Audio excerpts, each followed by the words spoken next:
Hey, how's it going, Raz, Chris, and Iceman? Yeah, we're gonna make a copy of the Shin guard. I already made the mold this week. I'll have that posted on the Patreon page this weekend. But it's a beautiful day today. Got the windows open, so I figure let's get this Shin guard made up. Hopefully, I don't need to do 2 copies, just one, which should be good.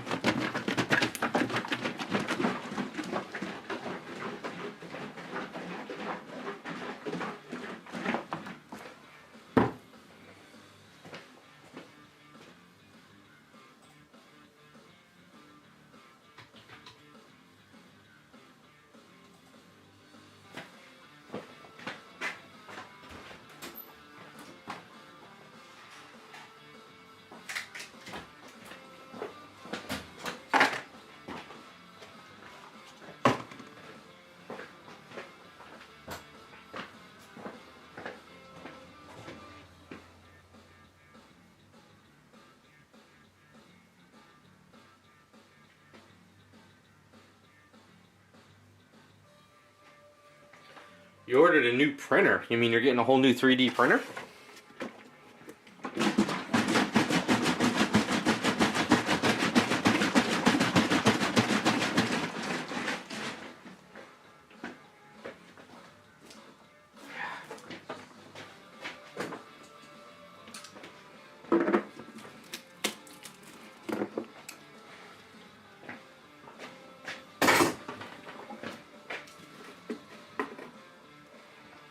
Alright, so we gotta mix equal amounts and hopefully it doesn't spill over. Thinking that should be enough. Yeah, should be plenty.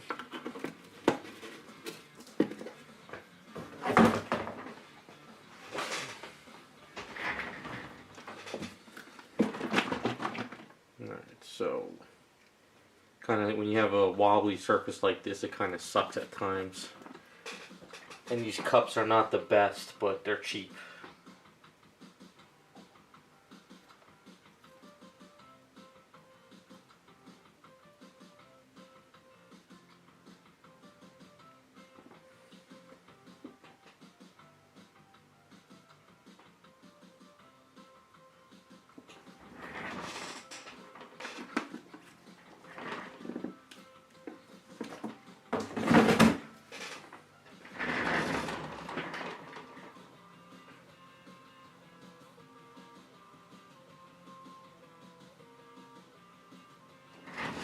Cool. Well, good luck with it. Gonna have a nice arsenal of stuff soon. Alright, now I'm putting a drop of black ink. They say you can only put no more than 10%, I think, of this. Or maybe it's less. Usually 1 drop is enough for something this big. Put it in the B. This is the B and this is the A.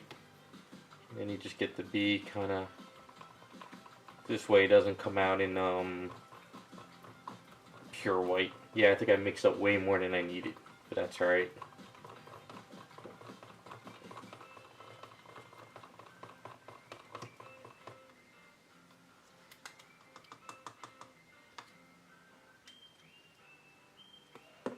Doing this in the booth only because I could kick it on and get some fumes out if I need to.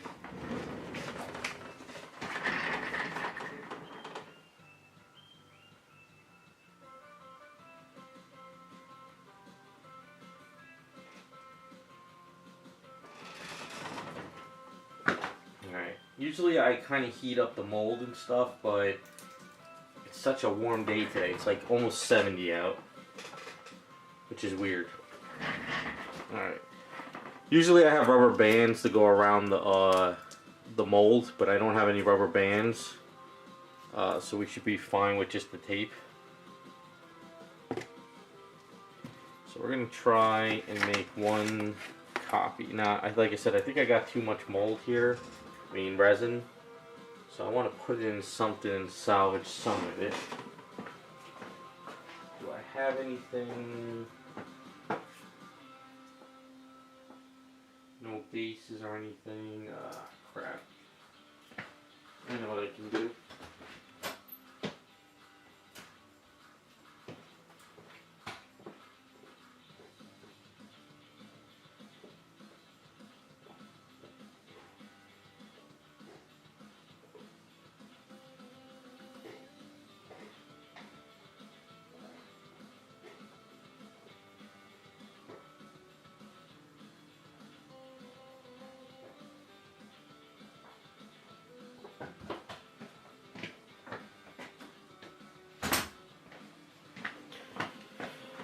If I have any extra, I'll just pour it in this cup and I'll use it like as a filler. If I ever have to step something up, I'll have a chunk of resin in there.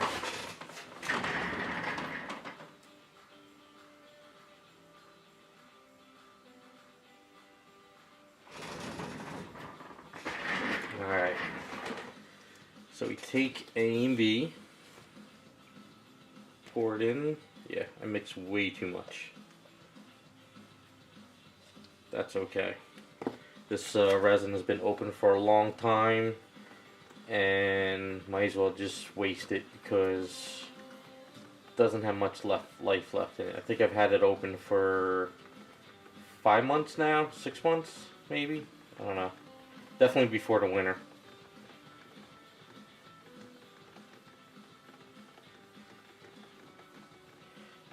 So this is the Smooth Cast 300. That's 300, and this cures in like 5 minutes. So you have like a minute work time and like 5 minutes cure time, something like that. It's already started getting warm in my hand.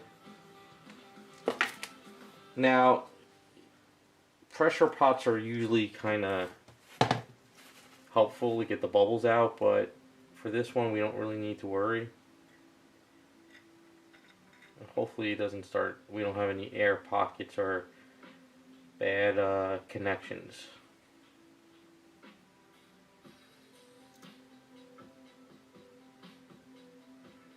Maybe I didn't mix up, I definitely mixed up more than I needed.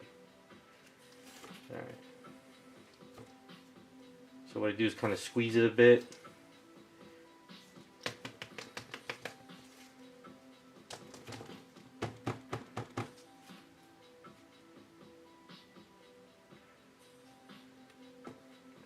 So I got this little cup here. Actually, it won't really stick to this one, so we'll just pour the rest in here. It's already starting to gel up. So once you do that, you just let it sit.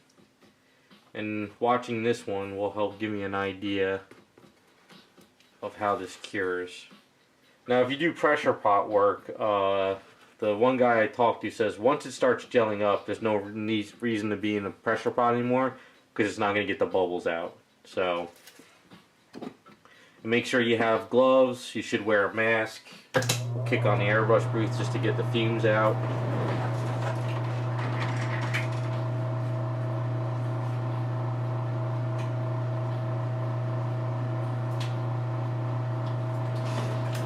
Hey, what's up, Raphael? Thank you, man. I appreciate it.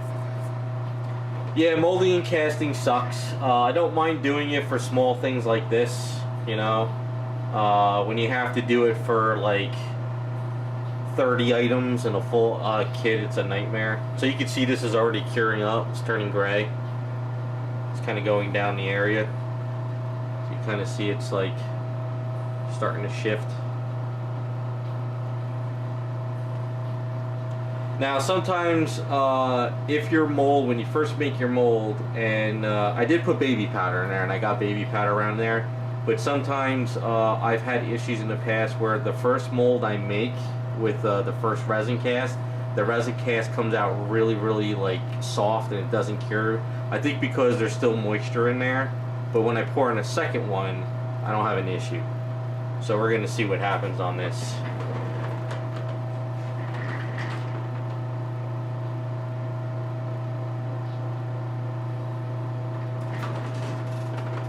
Raz, I would look online. Usually you could find them real better prices online, especially if you sign up to Midwest Airbrush Supply. Sometimes they have sales on brushes, like for holidays. What's the next holiday coming up? Is it Easter or is it Memorial Day or something? Or Labor Day? One of those, I think they usually have a sale.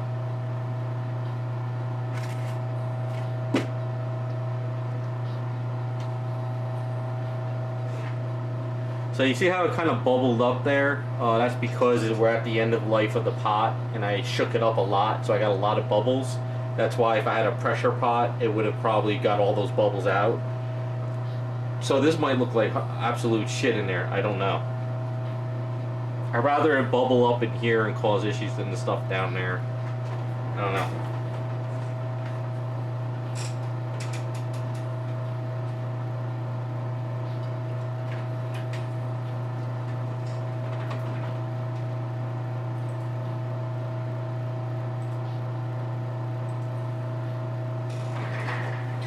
Now, the only thing sucks is you see how, like, around the edges here, it's still not cured. We got that clear liquid stuff. That, like I said, that could be because it's taking a little bit longer to cure when it's thinner. When it's thicker, you're getting all the heat and you're getting more of the reaction. The other thing, too, is, like I said, I didn't heat up the mold, so that could be another issue, too.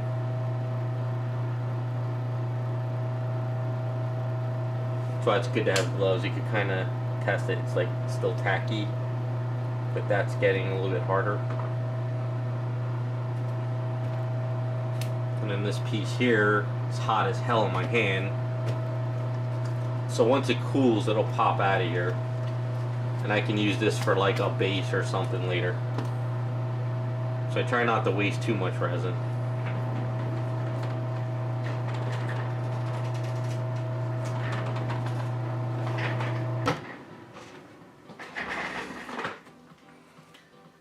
Slowly starting to lose the gel stuff on the side here, as you can see, slowly going. Usually if you're doing this on a nice hot day and there's not a lot of moisture, the stuff cures up fast as all hell. But we just got off of like 3 days of non-stop rain, and so it's probably got a little bit of moisture in the air still. And now if you use the slower setting stuff, which is good for like larger projects, that's good, but it takes forever, so you just gotta walk away from it. That's the kind of thing that sucks about the larger ones.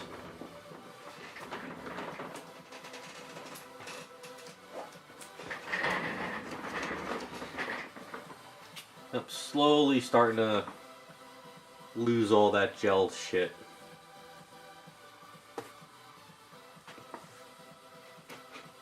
Like, this is like hot as hell. Like, it gets hot, like resin, because it's a chemical reaction. So you won't really get like a second degree burn, but if you're sensitive, you're not used to it, you still can burn your hand.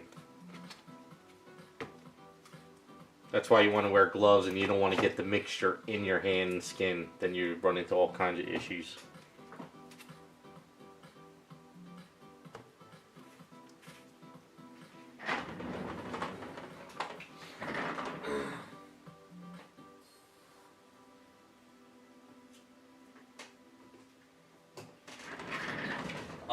Yeah, I actually did that in the beginning, but I met the guy from Smooth On. He says that when you pour water into your mold and then you take it out, you still got a lot of moisture in your mold, and that's going to screw up your resin cast. He says always try and keep your mold as dry and clean as possible, and always wipe down between each casting. Usually I get an idea of how much resin. I used to buy all these cups here that have all the measurements. So after my first casting, I would always be able to measure how much I need to make copies and not waste resin. But like I said, this container is so old it doesn't matter anymore. And I don't have much. I bought a new container too. I got it underneath. So that new container is just gonna be used for other shit.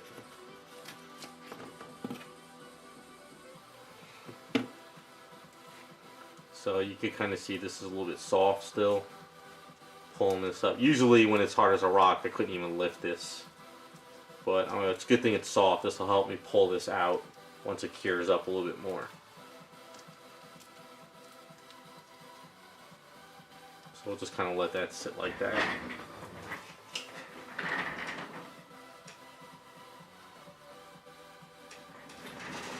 I don't use the mold release. The reason why I don't use the mold release because I only use mold release when I do a 2-part mold, so this way we can split the mold.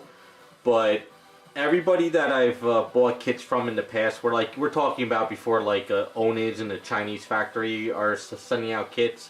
Everybody that would use mold release in the mold and then pour in resin, I think they were using too much mold release and it would actually get into the resin, and I was always having primer issues sticking to the resin. Every time I would spray primer and it would be beautiful and I would paint my item and then I would put silly putty on it, the silly putty would rip it off because there was like a layer of wax mixed in with the resin, because like mold release is basically like wax, and it would cause to be. So the guy that's been doing molding and casting down in Florida, Joel, for like 30 years now, he says just use baby powder. You know, just get some nice baby powder, put it in your mold, smack it, and you get a nice dusting in your mold. Therefore, the resin kind of goes with the dusting, and you don't have to worry about creating that like waxy buildup.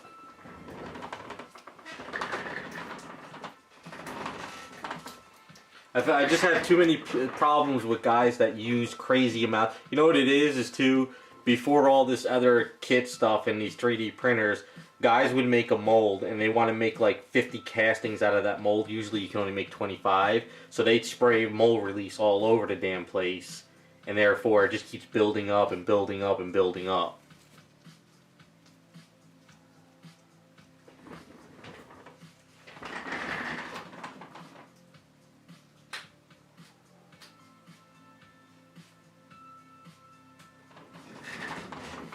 Yeah, I don't know who's working with them, but for me, a bottle of, you know, instead of spending like, whatchamacallit, what is like mold release now is like almost like 12 to 18 bucks.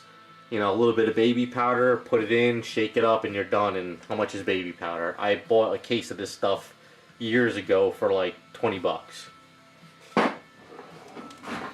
Alright, let's see if this can be split now a little bit.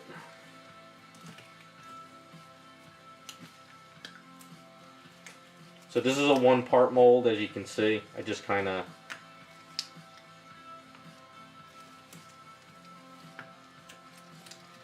this is, like I said, this would be good to kind of pop this out.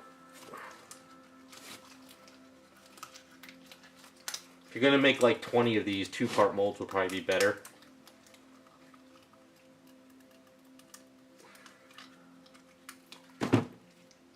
Okay. That one came out fine. Nice and hard. This is a little bit soft down here. So this was the piece of bar that I used to hold this up and hold it in the box like flying down. So like I said, I did that for the Patreon people, so they'll be able to see how I made that. So while it's still soft, if you have wire cutters, you can just go like,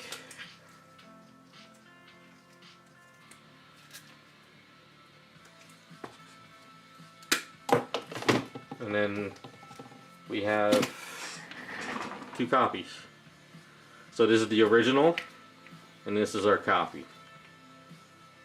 So all I need to do now is let this cure up, let it cure up for the day it's hot, and then another day when I get in the garage I can chop all this down, and then next Friday we could start like planning these on the base. Now I don't need to make a second resin copy, I can use this one. But the resin is a little bit lighter, so I don't know, what do you guys think? Should we put 2 resin pieces up and keep the original just in case? Not really that much lighter. Or make a second one just in case I screw something up. You know, maybe we'll do that. We got the resin. I'm not really going to do crazy amounts of work today, so. And if this starts to cool down, you can pop that out, so then I can use this for something else. So yeah, you know what, let's make another copy, screw it. Just so I don't screw something up.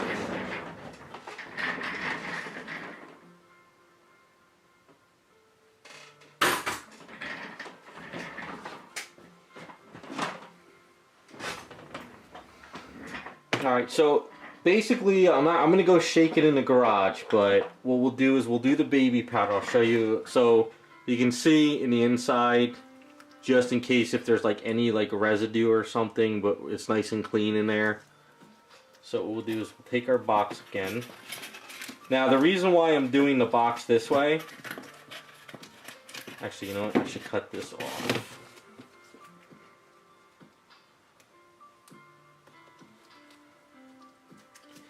So if you put tape or rubber band straight on your mold, you squeeze it, right? So if you were to put a rubber band going around here, you squeeze it, right? And you don't want to do that. So the best way of doing it is you create like a square.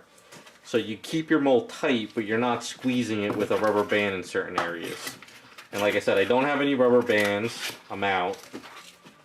But somebody showed me this a while back that if you put your box in a corner, like you cut it here and here, you could keep it tight but without squeezing your mold, and it keeps it nice and straight, so you keep pressure going down the whole thing.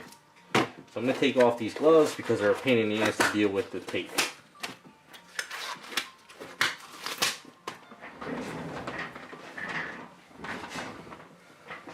So this is the fun of kits. So if you guys are buying kits, these are what molders and casters go through.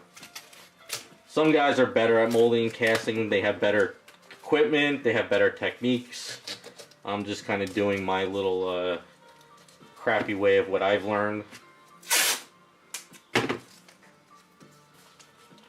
Rubber bands are easier, especially if you get the good ones at Staples.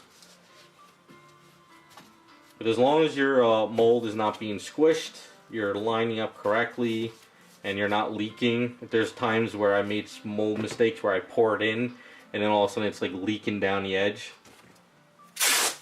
That's always a problem.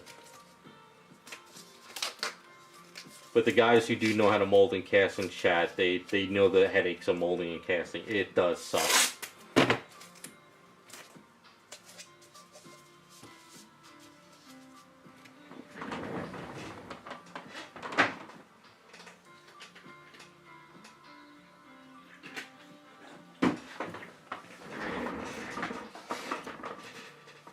Alright, so you can reuse your containers. Like, we're still fresh with these two containers here of the resin, A and B. But you don't want to leave these containers out like overnight and then the next day use these again. Because what happens is they start to dry, and part A, which is the yellowish color, it actually becomes crystallized. So what I usually do is I kind of throw in some baby powder, and then what I'm going to do is I'm going to go in the garage and smack it, but upside down, and all the baby powder will go all over the mold inside, and what will happen is it makes just the resin sleek down the mold more. So I'll be right back.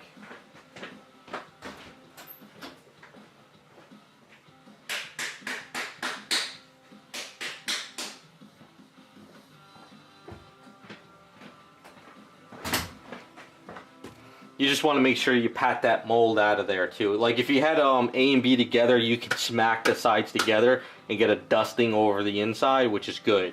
So you can kind of see there's a little bit of a dusting up top. So if you put your finger across, you see how I kind of wiped it. So that's kind of what it does. It sort of helps it. Now you want to get good baby powder though. You don't want to get shitty crap at like ShopRite. This is like that doctor stuff you see in like the offices and like hospitals. Plus, this stuff is like not that fragrant. You don't want to buy that stuff at ShopRite and it just stinks with this nasty perfume. So,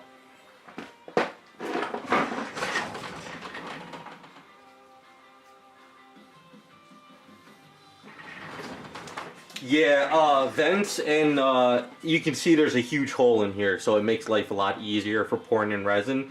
But if you have like a crazy like fingers, you want to have like pour spouts in the fingers, or if you're pouring in this way, you want to have like channels going between the fingers. Molding and casting is like such a learning curve. Not mixing and pouring, making your mold so the resin gets everywhere, because nothing sucks more than casting up a hand and when you pop it out, all your fingers are missing. And I've done that so many damn times, I hate it. And I'm pretty sure anyone else that sees this video or that's done it has, you know, like you pour in the mold and you're like, okay, this is the one, and when you pop it out, you have 4 great fingers and 1 finger is just missing completely. And that's because there's an air bubble in there. Now the other thing too is shake your resin. I made the mistake when I first did this. I poured this out right away and I didn't shake it. I was a total noob. So the way they explained it to me at Smooth On was what happens is your chemicals separate. So you have part of your chemical will sit down here. You'll have another part of your chemical here and another here. So if you don't shake this up and you're only using this and then you shake it up, it's not correct. So you can see the up here, it's all crusty. The A always gets nasty.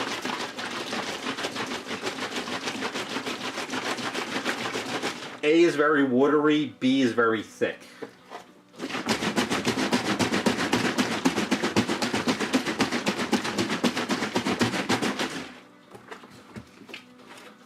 Now my friend always bitches at me because I don't wipe the tops enough when I was doing it, but at some point you just stop giving a shit. And you just want to start molding and casting, so... Alright, like I said, we don't need to make this much this time, so I think...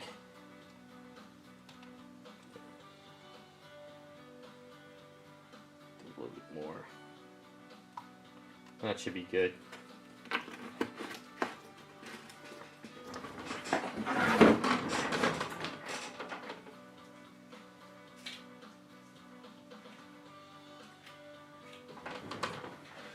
Yeah, pressure pots are great. So those who don't know, pressure pot is a big tank, and what you do is you put your mold in there, and you buckle down your tank, and then you put air into it. And what it is it pressurizes it, and it pushes all the bubbles out of your mold. If you're using fast setting resin, it's a kind of a pain in the ass because you gotta put your mold in the pressure pot, pour in your resin that I'm using, clamp it down, and then pressurize it. But if you're not fast enough, by the time you're pressurizing it, it's already curing on you. If you use the next step slower resin, which takes like 20 minutes to cure, that's better, especially if you're doing like a bigger mold. The other thing too is I would love to pressurize my bases, but the pressure pot my friend has, he has so much damn resin at the bottom of the thing. If you put a base in there, you can't really measure it. And when you pop it out, it'll probably be at an angle.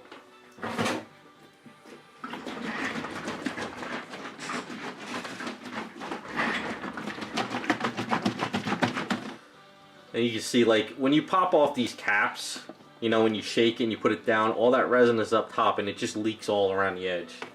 Stuff gets just messy as all hell.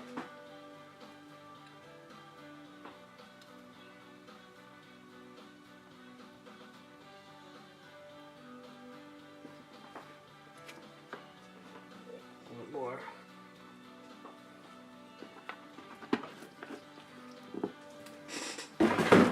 Alright.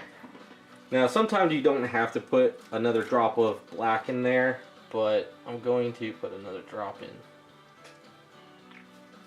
I hate having pure white copies. Just can't see what I'm doing.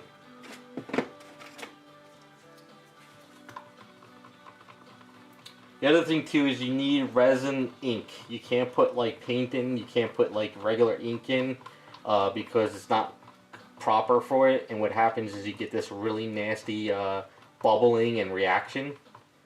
So you have to have resin made ink to turn the colors, but it comes in lots of colors. You could buy all types of colors.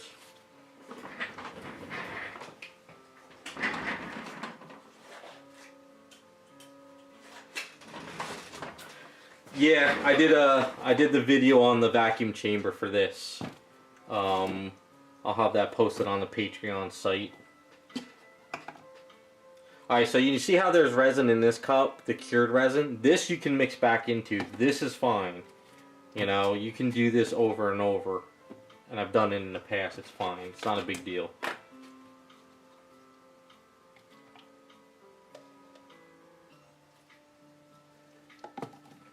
I'm going to kick this on so the fumes get sucked into here. Now, Smooth On told me what you should do is, you see how I mixed it into this container?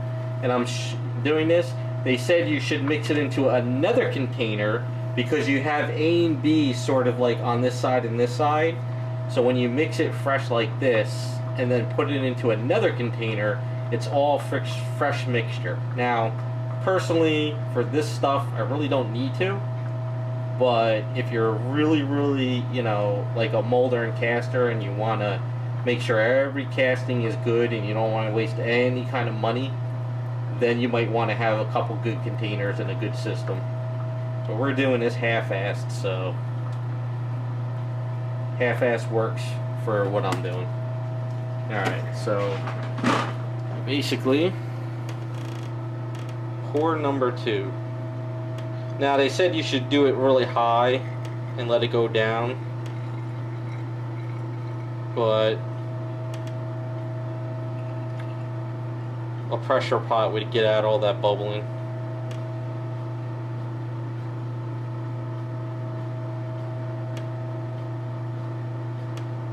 Alright, so you see we got on there, so kind of squeeze it a bit. Oops.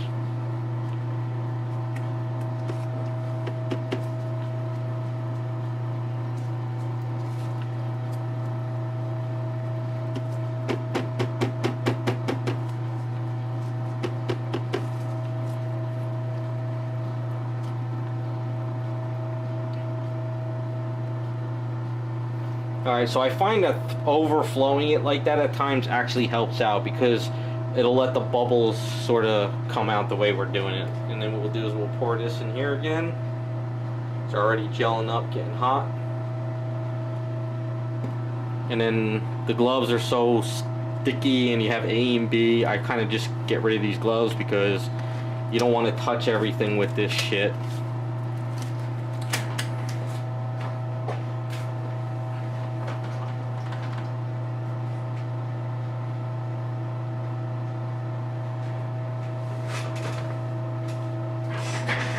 Yeah, you can sit here and kind of squeeze a bit and help get the bubbles up.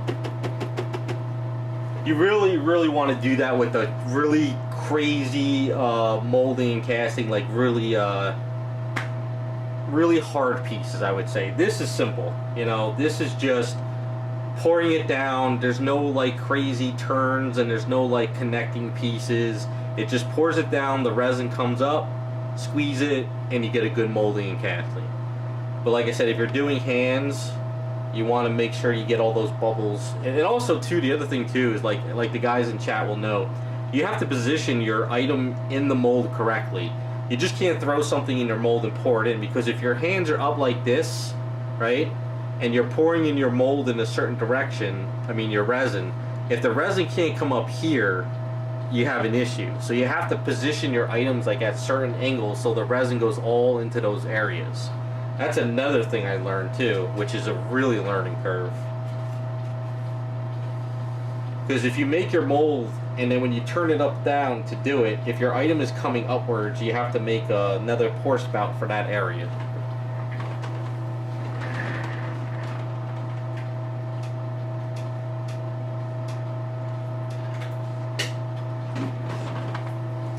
So yes, molding and casting really sucks, and I do hate it. But you have to do it at times.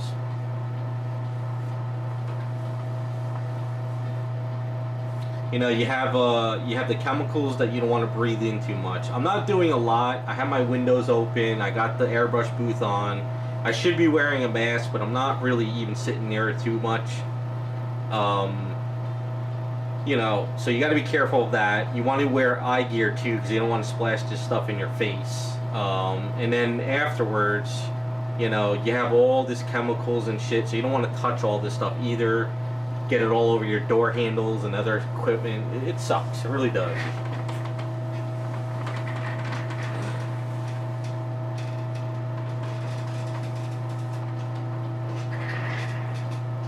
That's why, if I was to ever really do a complex item and I had to mold and cast, I would rather just have a professional do it, guys who like do this stuff for a living. But something simple like this, anyone can really do. You know, this is fairly simple. It's not that hard. Now, this mold will last a long time. If you use this mold like 30 times, the heat keeps heating it up, heating it up, heating it up. And it starts to become brittle because you're cooking it basically. But if I use this twice and I put this in a container, this mold should last a few years. But it still will go bad over time. But you can chop this mold up in pieces and you can mix it with other silicone so you don't have to waste fresh silicone. So silicone bonds with silicone.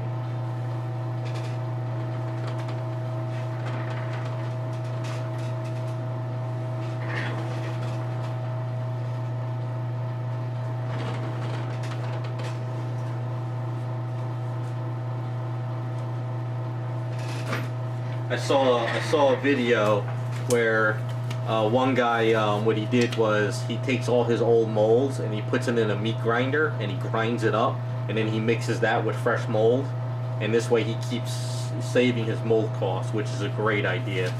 I do it too once in a while, but I didn't have any mold left because I gave it all to my friend, so I had to use the trial kit for this.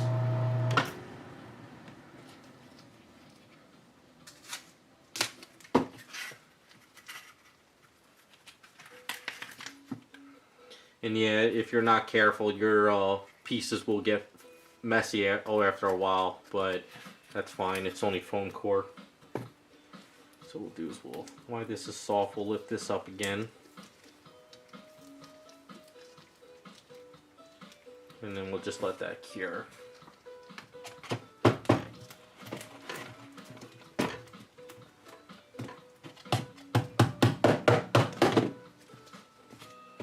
So this resin won't be wasted. I'll use this for something like if I ever have to step on something or someone has to get a foot up or I need to save some room. I save pieces like this just in case. This could also be used for like a little head base or something or whatever.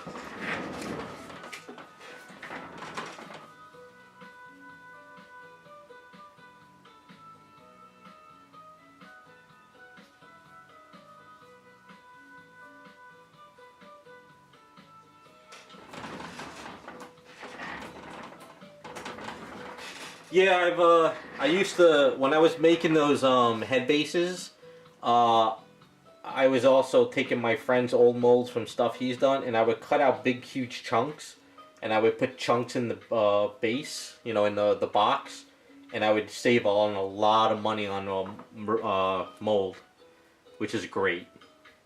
So you can cut it in chunks, you can cut it in little pieces. I just don't care, you know. I'm not, you know, for what I do, I just kind of, I'll just cut a big chunk and throw it in, and I'm just like, screw it.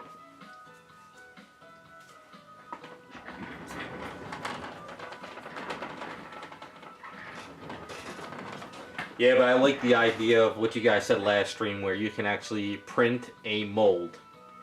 That would be awesome. Like, if you can get, like, if they have printers where you can print a silicone mold, you know, and you just print one side and you print the other, and then boom, you can just start pouring in resin. That would be awesome.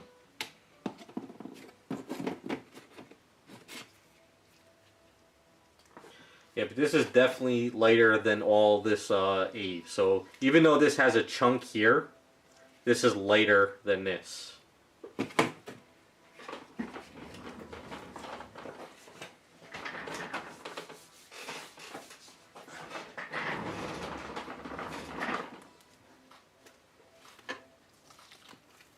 Now, I like to be careful though. I like to make sure inside is stiff, because if you try to demold too soon, you know how this is soft, you can actually stretch your piece. That's something too to be careful of. I did that one time too. I was like, it's a little soft. It's not the end of the world. And when I think I pulled out like fingers, they were supposed to be like this, but then they looked like Freddy Krueger's because they stretched all over the place.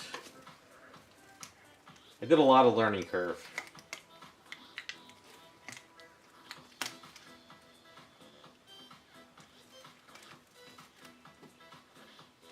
I think we're looking alright. Let's see if we can.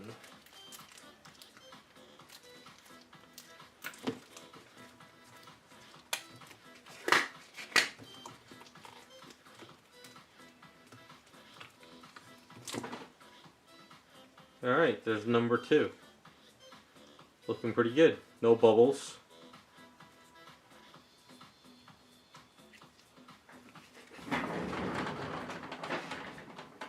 What do I do with the cutters?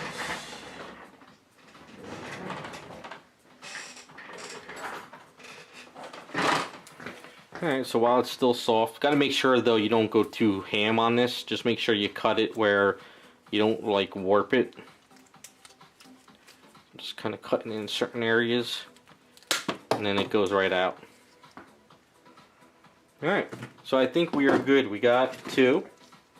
So we're going to utilize these 2. We're going to keep the original and we're going to put it aside just in case. The thing is, if you're molding and casting, you want to try to keep your originals as good as possible, even though sometimes when you demold they break, depending on what it is, like fingers or like a belt buckle or something.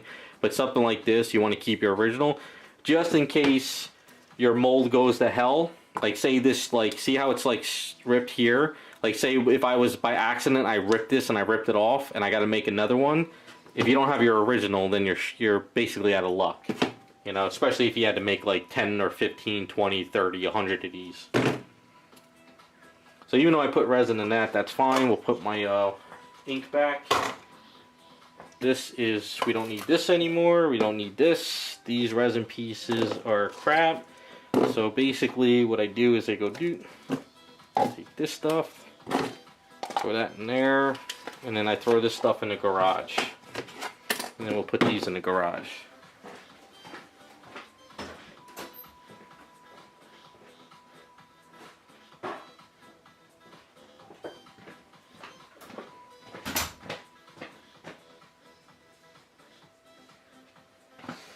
Alright, so take all this stuff.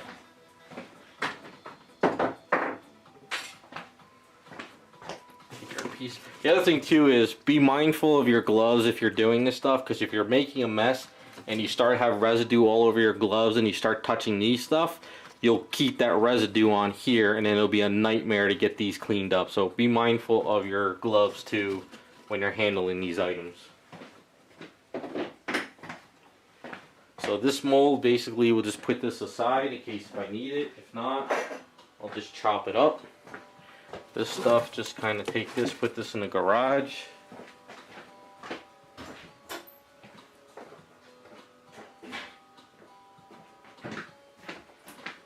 And then, if you're super careful and clean, unlike me, with this stuff, you kind of wipe off the edges. Clean this up a little bit. Put that back down. This one, probably should get a different towel too for it because you don't want to mix A and B and screw up the container.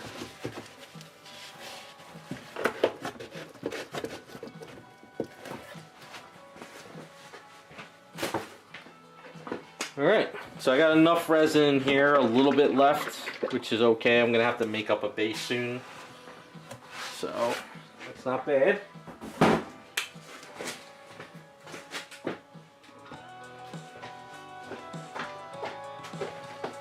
Alright, so that is how we make copies.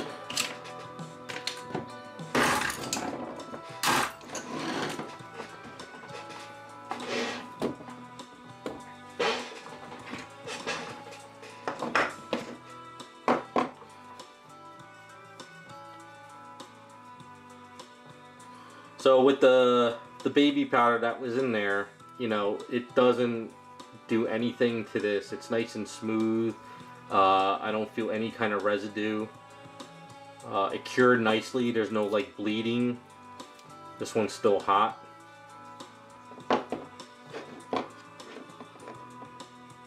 Yeah, so next step is in the garage. When I get a chance, we'll chisel this out. So hopefully by next stream we can start trying to plan these out on the Shins. So we'd have one there. And that's where we're at with that. Now this has a little bit of, see, there's a little bit of residue here with that ink I had in my hand, but this is the original, so it doesn't matter. These, we'll put those aside, and we'll put the original so I don't break it anywhere. Alright. Now on to her. So the base cured up nicely since last time. I brushed it all down. Try to get a lot of that dust out of there. I broke up a lot of this over in here. So I think I just gotta use a little bit more eaves and some stuff around here. Maybe figure out what to do with this piece up here. But she goes in and out of the base no problem. So we gotta work out her lines on her chest stuff. And then I want to start figuring out what to do with the axe. So let's... Alright, so I guess we'll ask you guys what you guys think.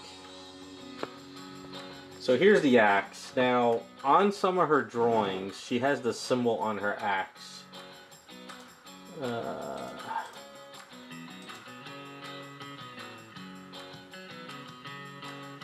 I don't have the other image, do I? Okay. Well, anyway, supposedly in one drawing I saw she has the symbol for the Black Lanterns. So I'm wondering if we should do that. So basically, what is the symbol like a...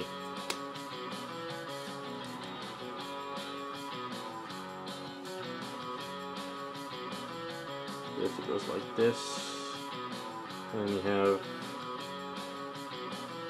So that's kind of her symbol on the axe.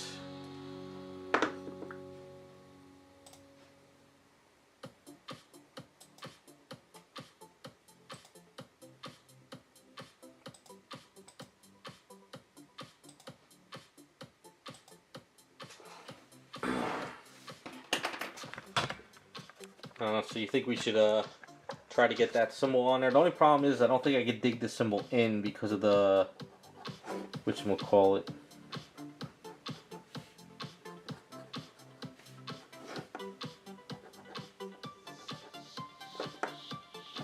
Now what I'm thinking of doing, what I could try to do,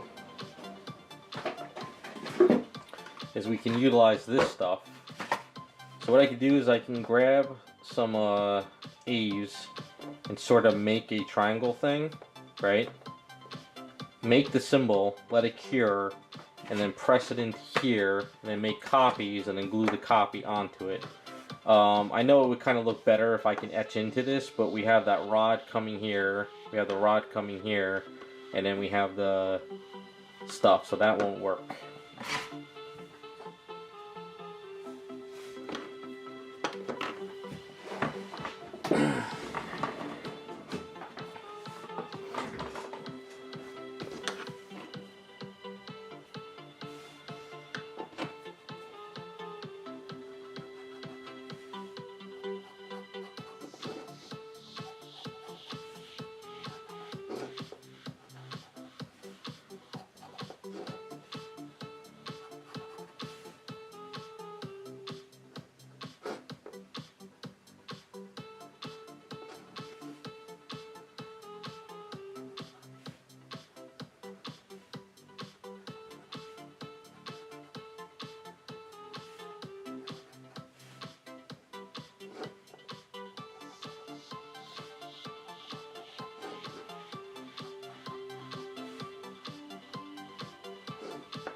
So it'd be something like that on both sides.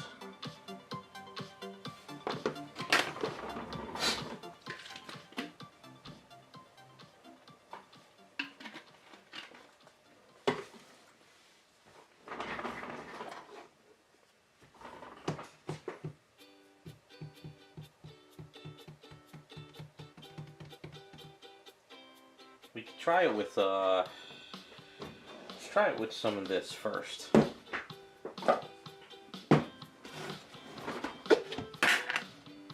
Maybe what we'll do is kind of do a couple steps and actually make it stick out a little bit, but not too bad.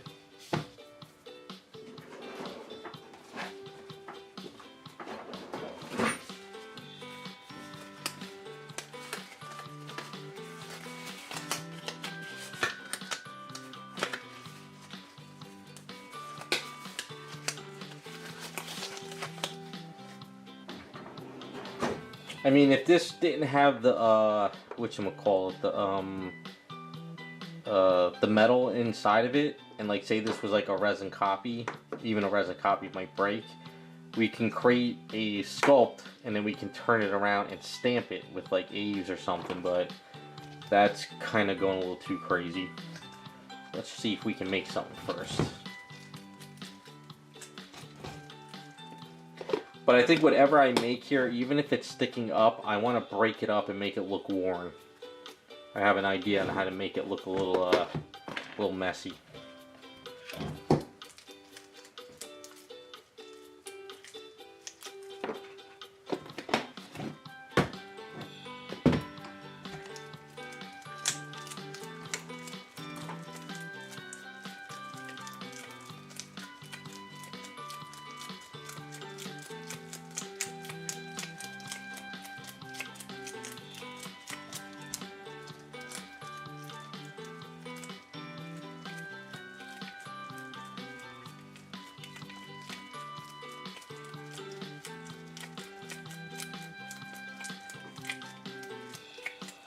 So I'm not mistaken, it is 5, right? It's just 1, 2, 3, 4, 5. I don't have a... Let me open up the pictures.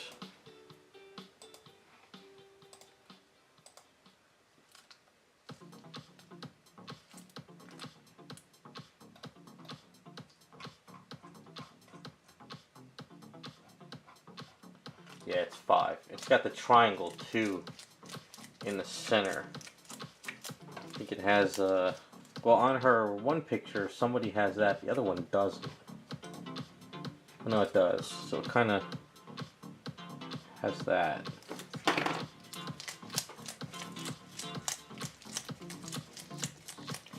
Wow, Iceman, really? Is that a dad joke?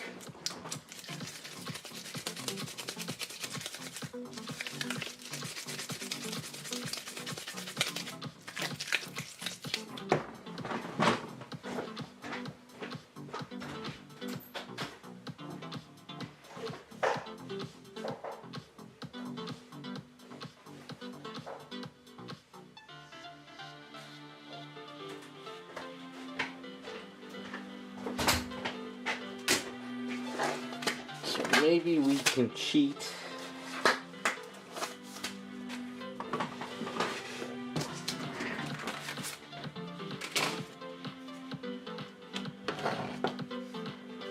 Damn, I was hoping that was bigger.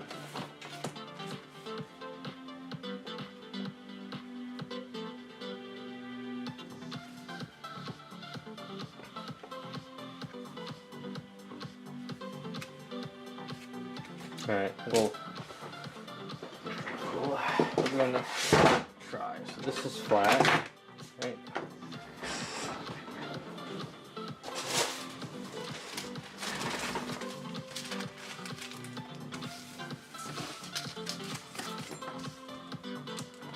We're gonna just wing this, see how it does. I know there's many ways to make it perfect, but we're gonna...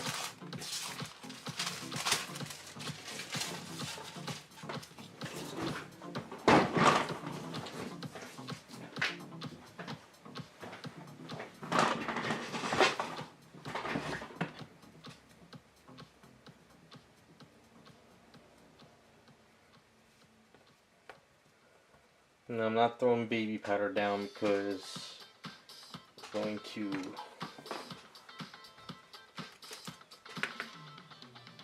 stick to that.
here.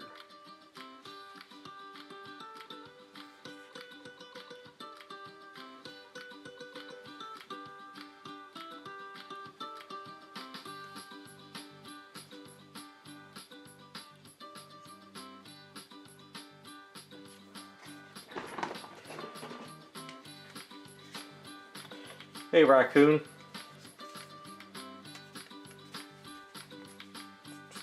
So let's go into this one.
It's a little bit off.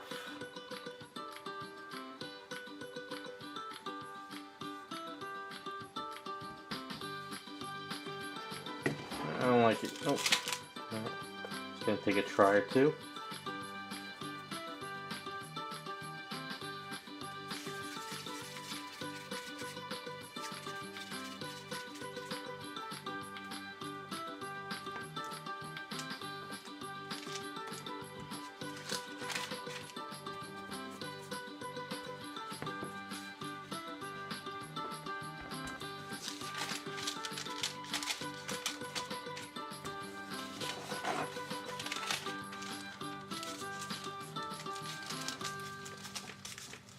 I know the easier way to do this would be to just do it in a 3D and print it, but we're gonna try something else. So let's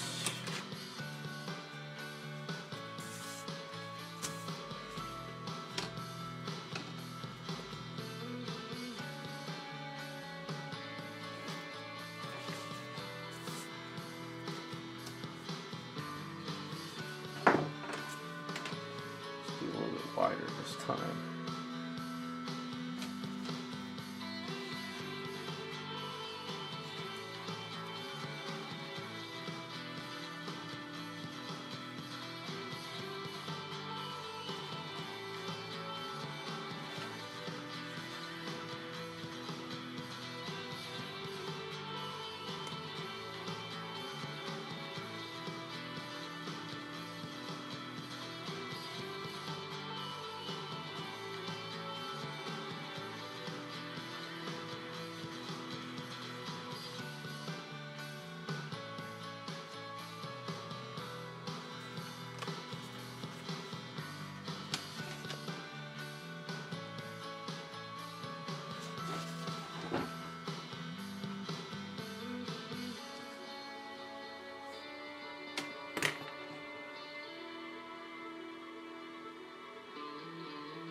I think I'm going to leave it together and then chisel it out later.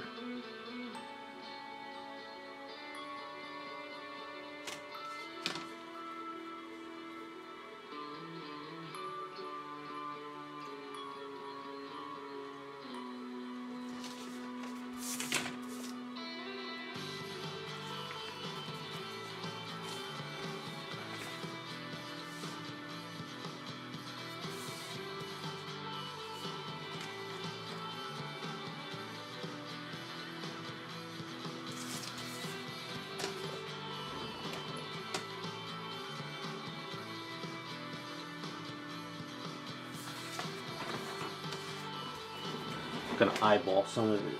Screw it.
this a little bit wider.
Alright, so this is a little bit messy, but what I'm going to do is I'm going to use this as a press mold into this stuff.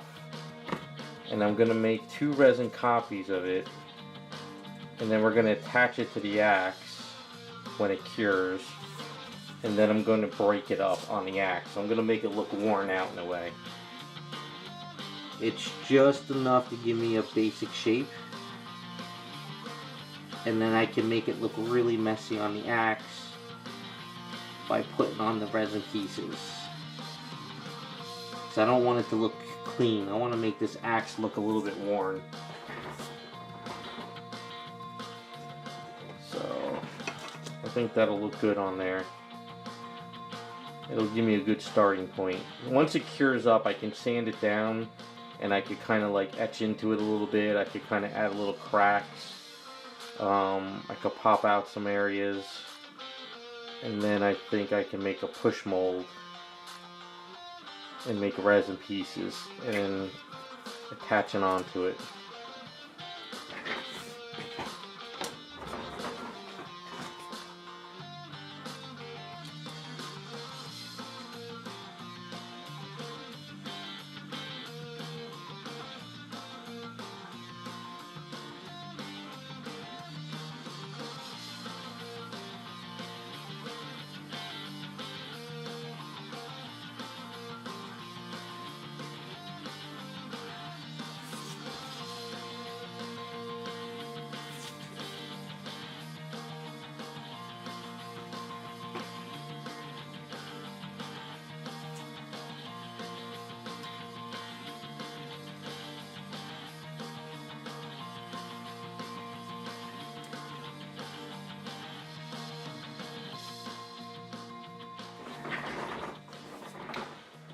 Yeah, I think that'll work for what I'm trying to do.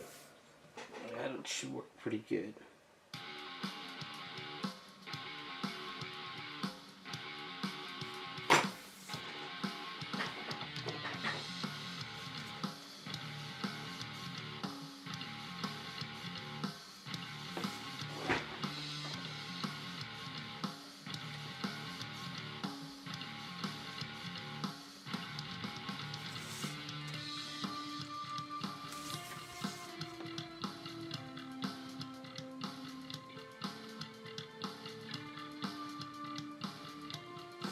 Alright, I'll let that cure up, sand it, fine tune it, add a little things here and there, and it should be ready for a press mold for what I'm going for. Even take this out some.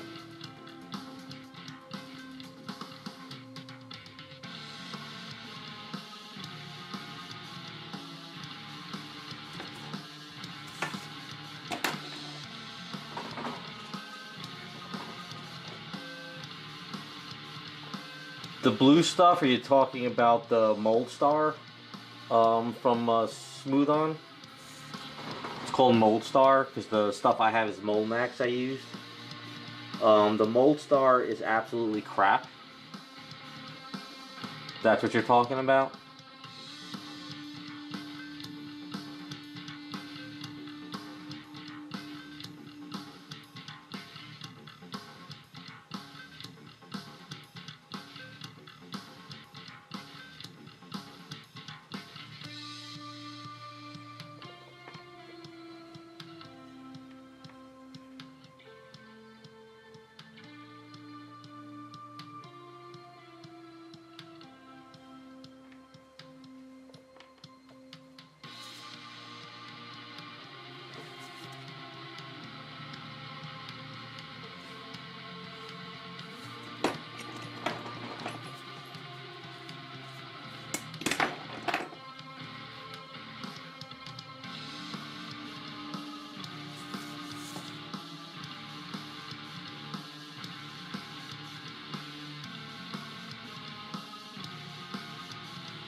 No, I've never actually heard of that stuff, Iceman.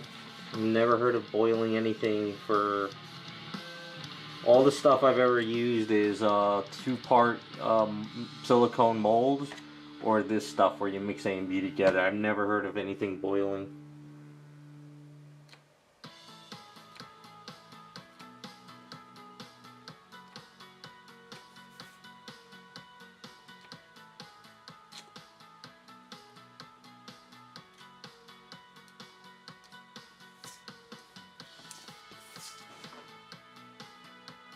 I'd be afraid to boil resin and stuff anyway, especially if it's a resin piece. I think Aves and the Magic Skull would be fine boiling, but alright, that's a good start. So we're going to put this aside, let that cure up.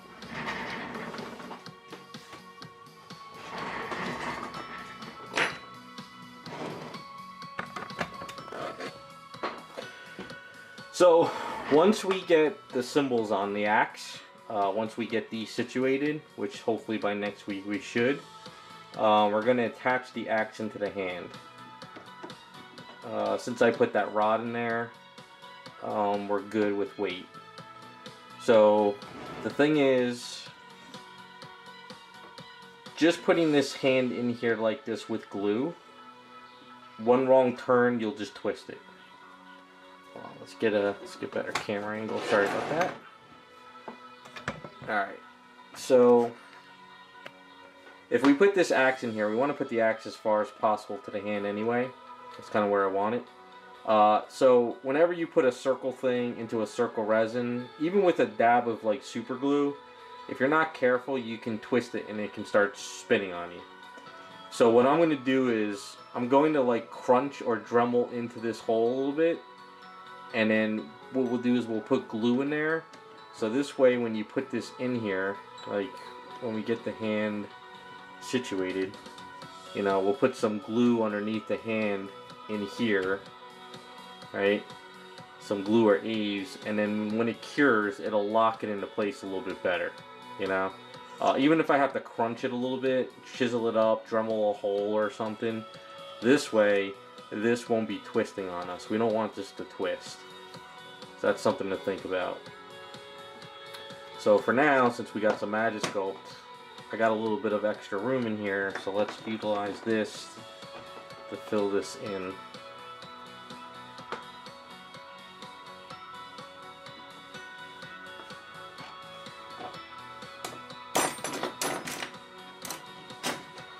That's one of the mistakes I made when I first started adding stuff to hands.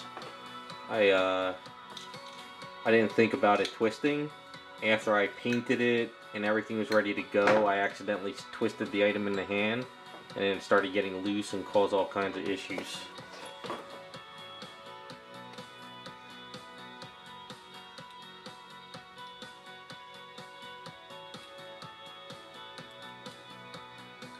I mean, I wouldn't mind a removable axe. The only problem is, I hate it because it actually starts scraping paint.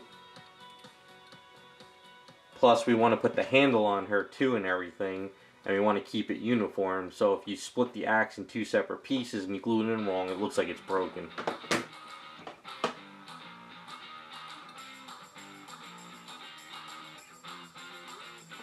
I don't want it to look like it's broken.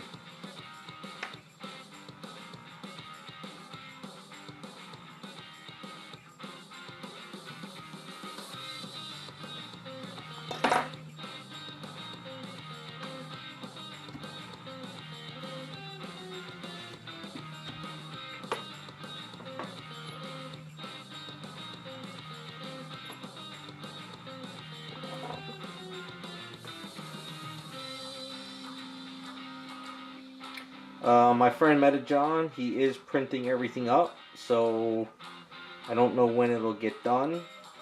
And then we have to worry about shipping. Shipping is going up, and it's also kind of getting slower.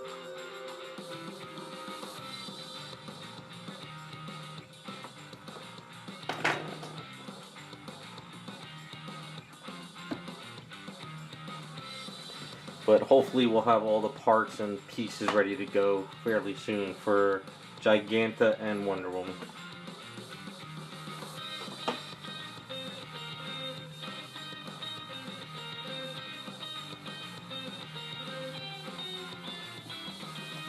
Just want to make sure I don't get any A's in this magnet.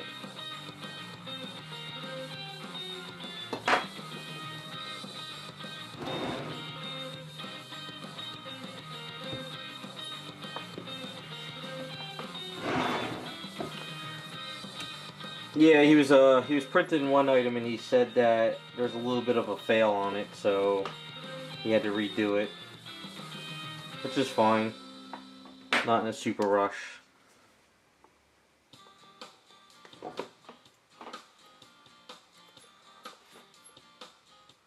Alright, so I always like to use baby powder whenever I do something like that, just in case. So it doesn't want. So now we have a flatter surface. It'll lock that key in better. Make sure.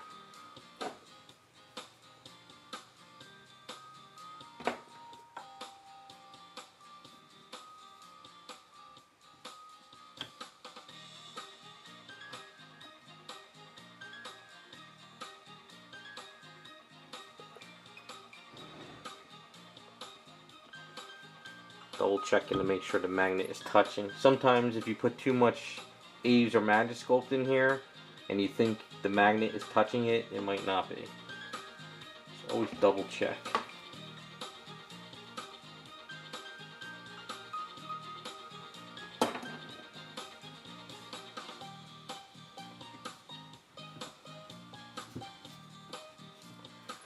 I think we're good on that front.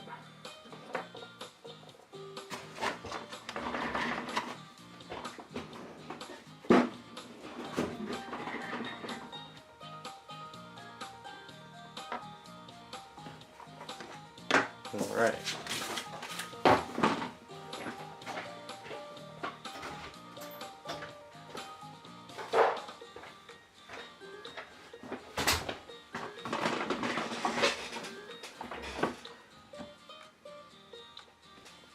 Hand's good. So, next step is let's put her lines on her outfit.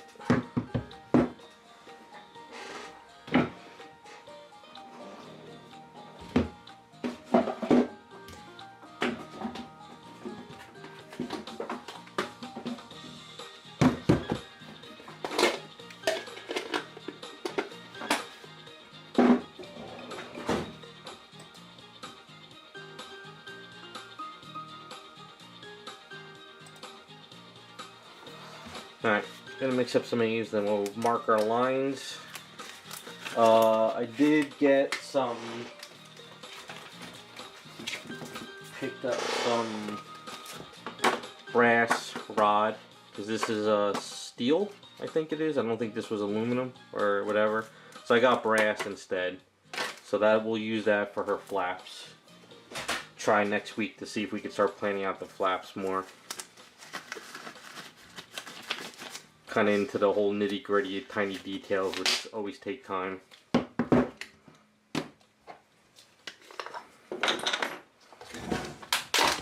Maybe by the time we get all the elements for the bases and we get those on for Giganta and everything, we'll have both items ready to be printed out, painted.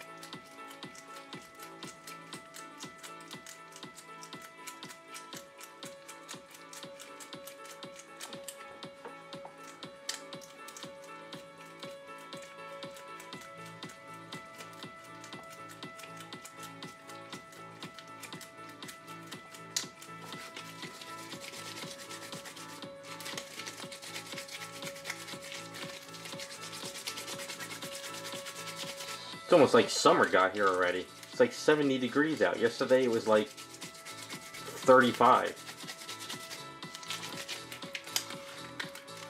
I swear, I think we're starting to miss spring from now on. I think we're just going directly into summer.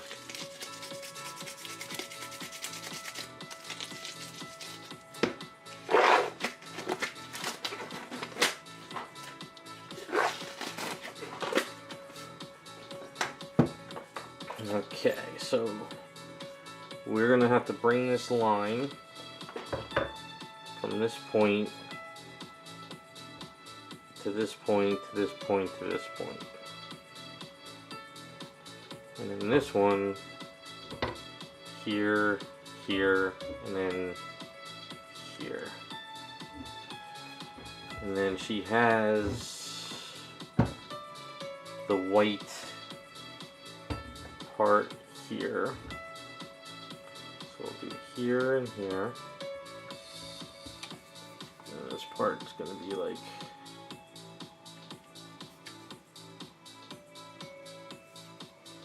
we'll bring this in a little bit more here.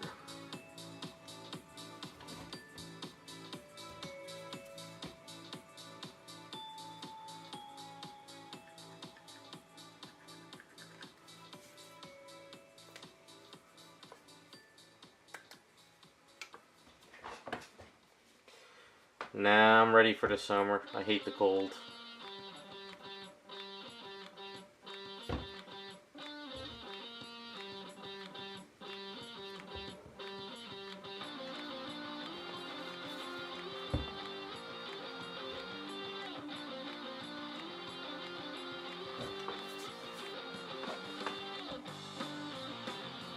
So I want to stylize it more, so we're going to kind of come to there.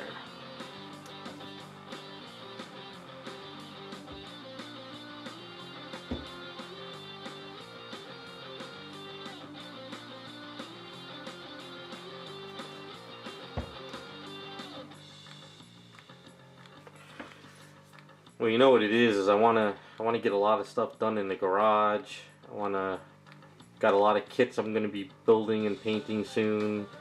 So it's always good to have the warm weather to really prep all that stuff in the garage. So I don't have to worry about blasting the heater. What's up, Jose?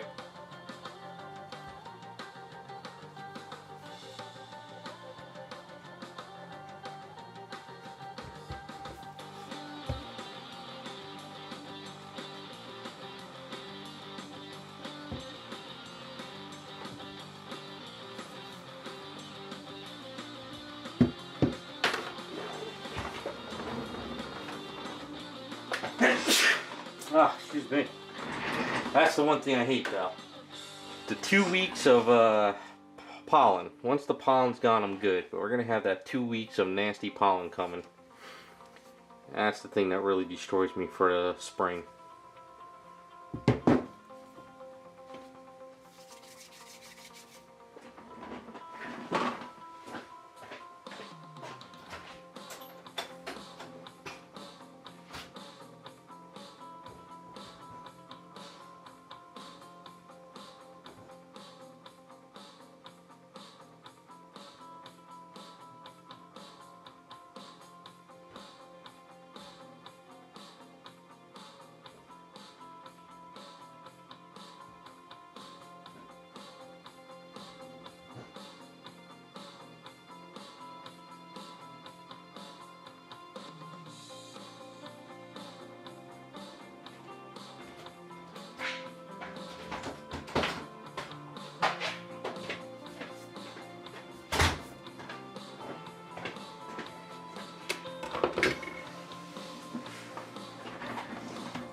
Yeah, I saw they shut down again, so that's going to be another hassle because a lot of stuff is going to be delayed.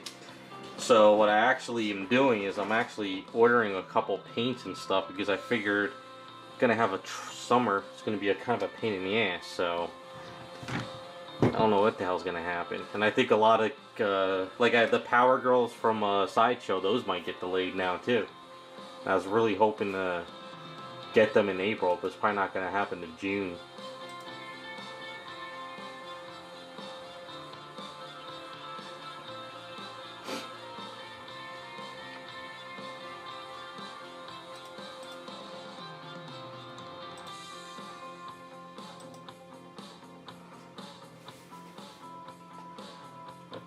gonna.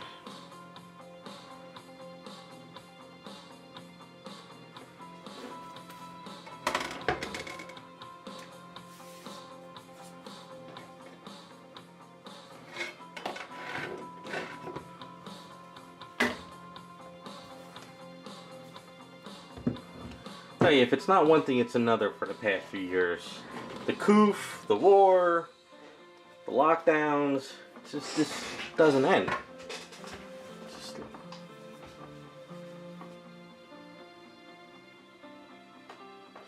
Well, I just got the Black Canary and my friend dropped it off because, you know, we did a trade. So he just dropped it off today. So I want to look at it. Hopefully everything's good. But yeah, other than that, I got just wondering when the Power Girls are shipped.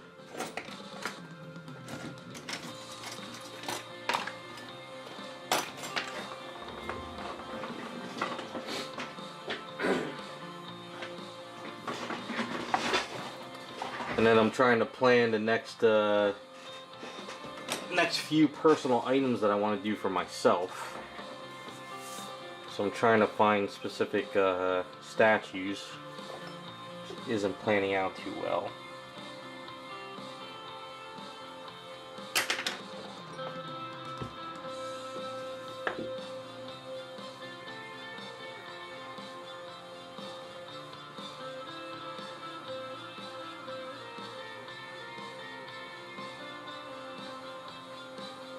And that Psylocke that I want to do for the paint up series, that still didn't come out yet. I think there's some delays with that as well, so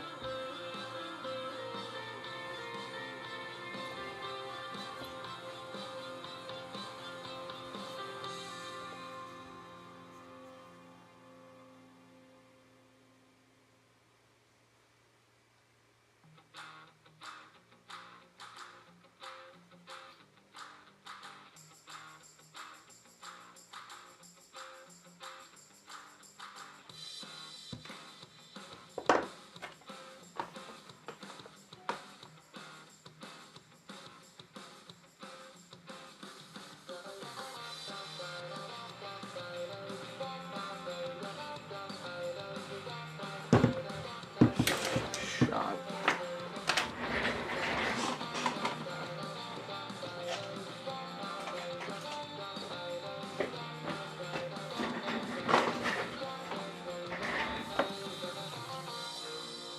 Isn't Prime 1 having some kind of like Wonderfest thing or something? Or don't they have some kind of event coming up? My friend linked it to me a while ago. I forgot what it was called.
Now, why is China going into lockdown again? Is it because of the war, or is it because of the coup?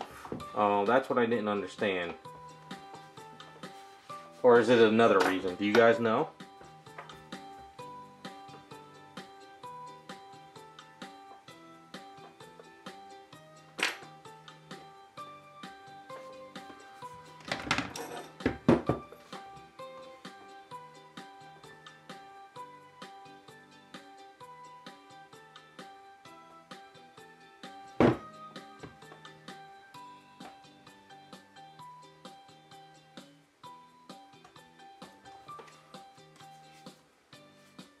Oh, it's another outbreak. Okay.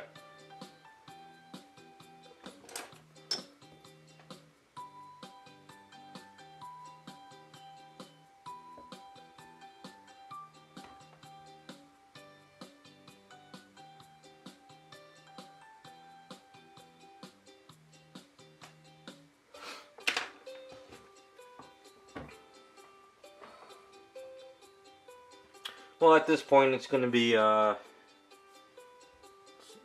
non-stop thing. So I'm expecting this to happen every year now.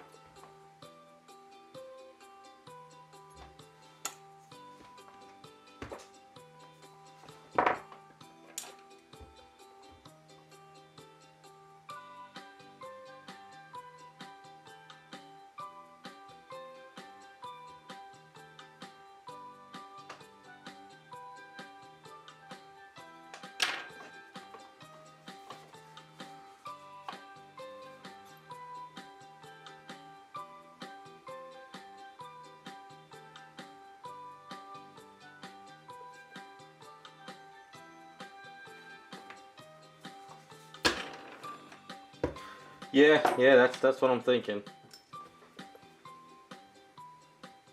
I think the names are funny.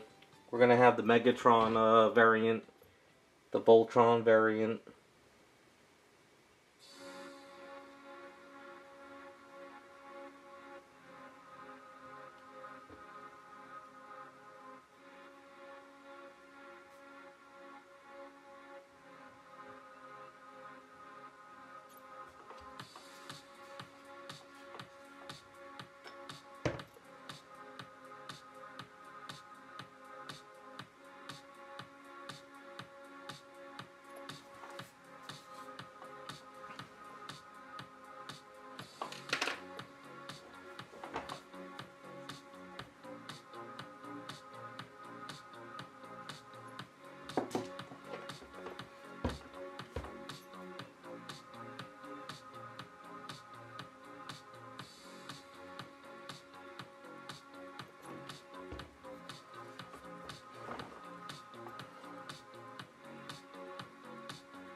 Yeah, the only time I really think of Voltron is when I visit my college buddy in his farm. He's a big Transformers fan, but he has like the Voltrons and all those characters in his display case.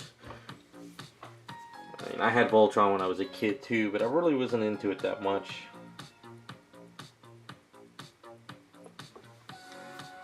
Wasn't my thing.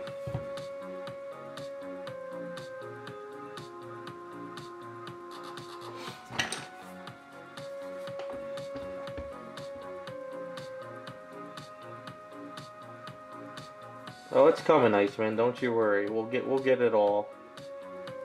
I just hope nothing happens till after that comic book show I want to go to.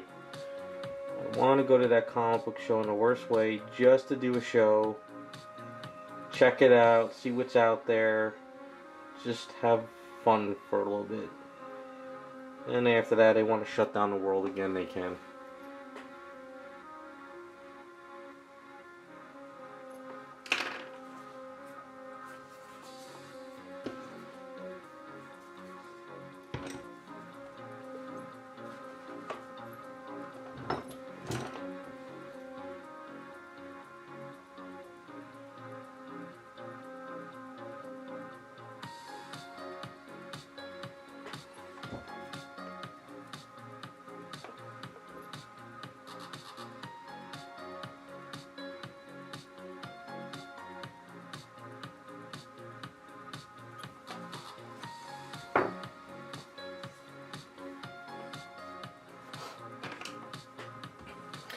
Times like this, just want to go live in the mountains. Live off the land. So it won't really matter anymore.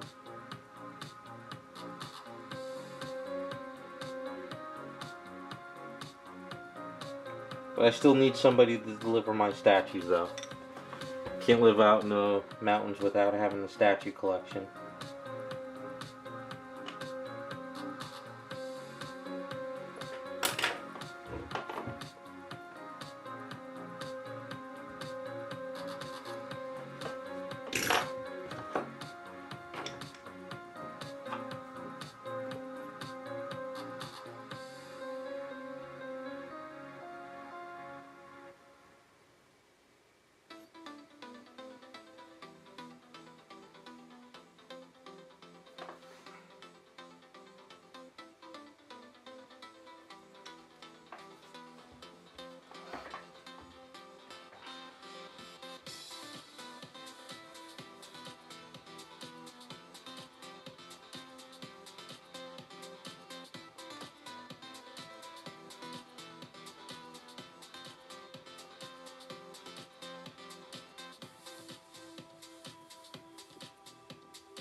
Nah, I think I could live without the internet. As long as I can keep doing what I'm doing like this and not have to get on the internet, I'd be fine. Just give me a library of old 80s and 90s movies, some old trade paperbacks of comics, and I'd be good.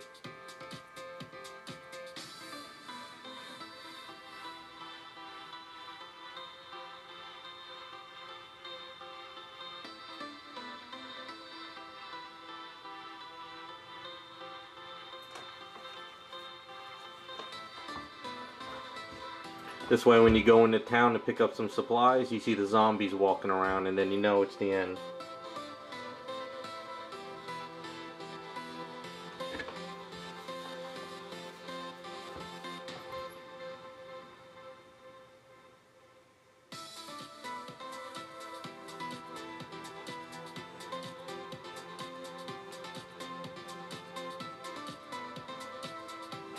I think I'm at the point now, like I said in the past, where I could actually just wake up one morning and open up the window and see zombies walking around, and I'd be like, yep, I guess this is the year for zombies, and just kind of go about my day.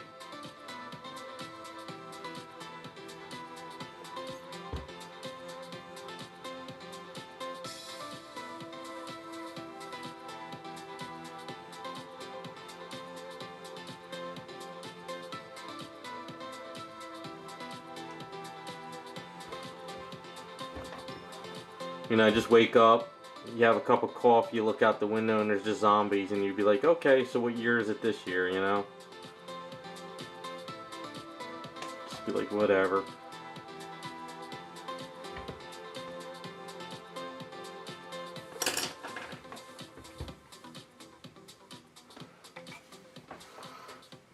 Although you get people who be like, save the zombies, don't hurt the zombies, you know. You always have those people these days. They have lives too. Meanwhile, they're trying to eat them and stuff.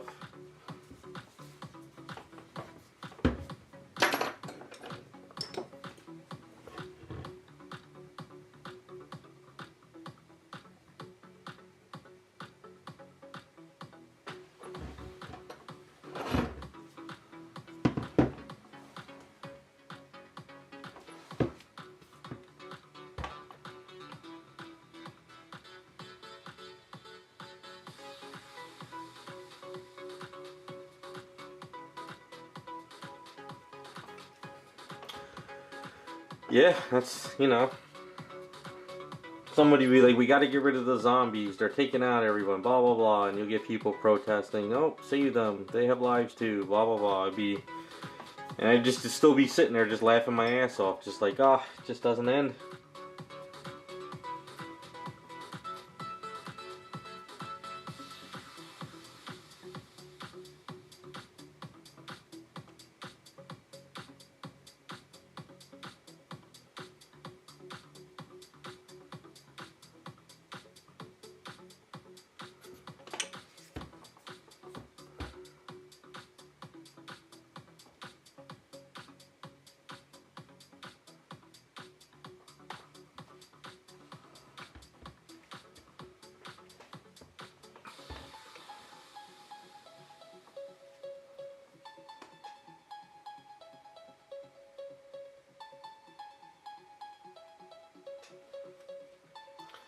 There's always a market, Iceman. One way or the other, there'll be a market for something. And you'll be able to kind of figure it out.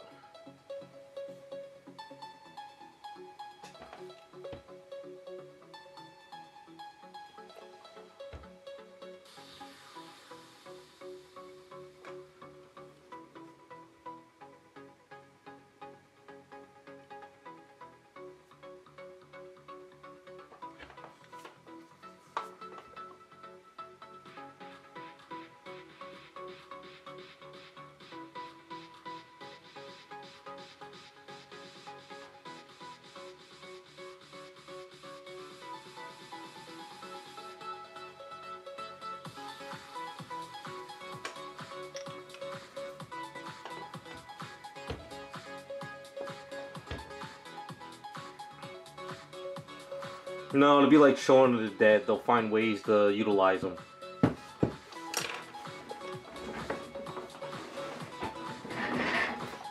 Teach them how to mow grass and stuff like that.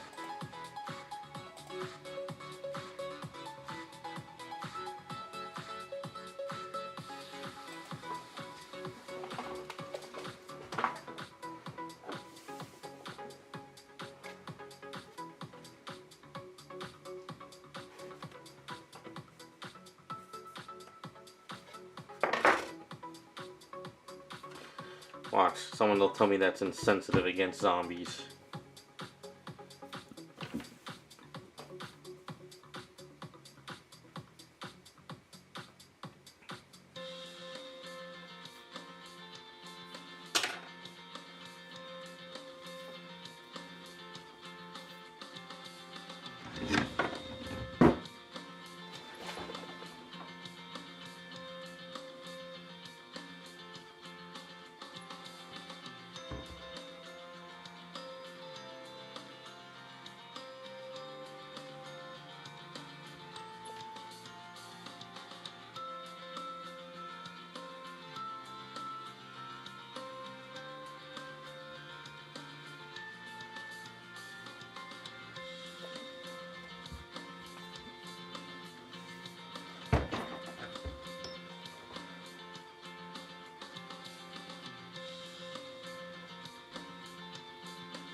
That's why I always say the aliens don't come to this planet. They're like, those people are crazy. Stay away from them.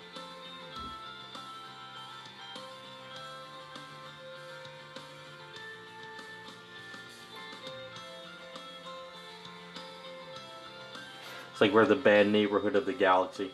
That's kind of my theory. It's like, oh, you don't want to get stuck on that place.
Yeah, I saw the new Dune at my friend's when I went to visit him last year. Was it last year? Yeah, last year. And I was like, holy crap. I was like, I haven't seen the original movie in years. It wasn't bad. Not my thing. Not bad.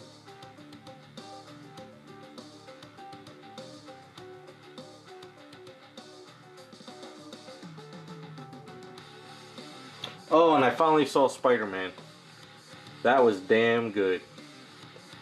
I actually really enjoyed Spider-Man. You know, it was just a fun-filled good movie. They tied in the other movies together pretty well. No political crap, no crying. It was just a fun, entertaining movie. And I think they need to do more of that.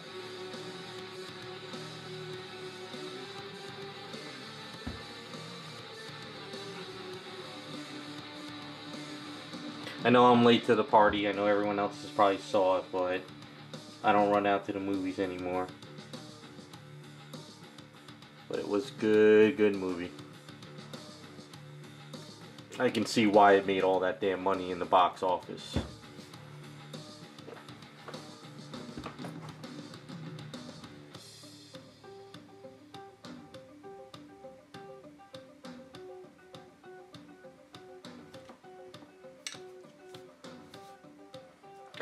Yeah, it was really well done. I don't think I really had any trouble with it, you know.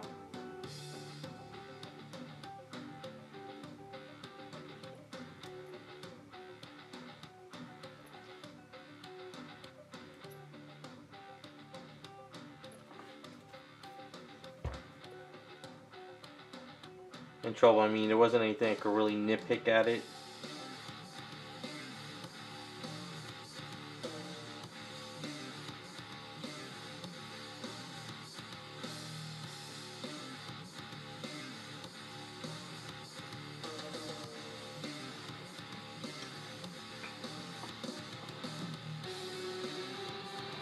Yeah, that's what I liked about it. It was just fun, entertaining, no issues. It just, you know, it flowed really well. You know, it's like I can accept it now because uh, instead of him having Uncle Ben as the new Spider-Man, you know, it was like May Parker. You know, Aunt May was the one that told him, you know, great responsibility. So each Spider-Man basically had different, you know, backgrounds, but they connect. It was good. They connected it well. You know, I was really happy with the way they did that. And I like how each universe of Spider-Man, they were like, well, we don't have heroes or we don't have space travel type stuff, and it's pretty cool.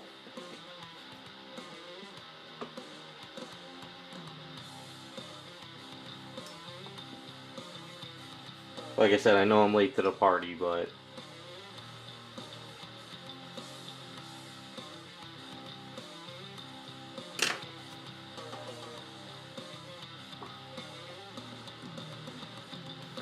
yeah, usually I kind of watch a movie these days and I walk out of it like, what the hell were they thinking? That was just like mind-blowingly dumb. But this one was pretty good.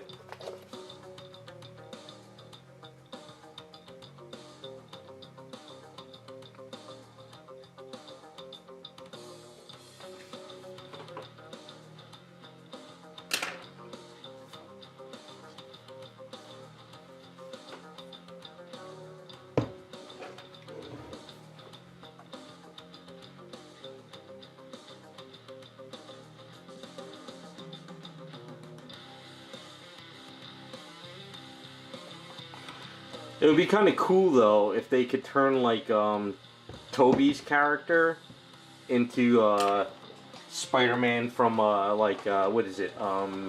Spider-Man from Earth X, Paradise X, where he loses a leg, he becomes a cop, and his daughter becomes the Venom, not the Carnage symbiote, but she controls the symbiote. I don't know if you guys ever read Earth X, but it would be kind of cool if they turned those Spider-Man into sort of like those type of characters. So you would make you go and read those comics. That's what I wish they would do with the movies. I wish they would like take a story from the comic book, use that in part of the alternate universe type thing, and make people go read that old comic. Just to kind of cater to like the fans who read all the older stuff.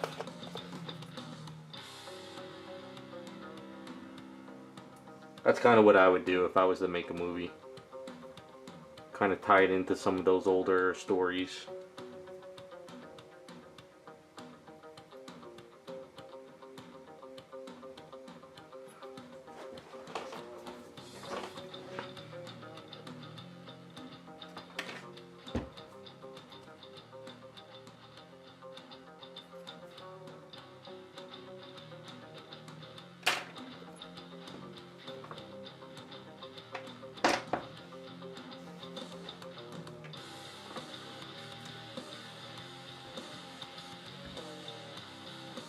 Yeah, I heard Madam Web is going to be in the next one, but they're going to do it off of the new younger version of her, not the old version. Which kind of sucks, but then again, I guess who's going to want to see an old lady? I don't know. Either way, they're probably going to do like Spider-Verse type stuff now.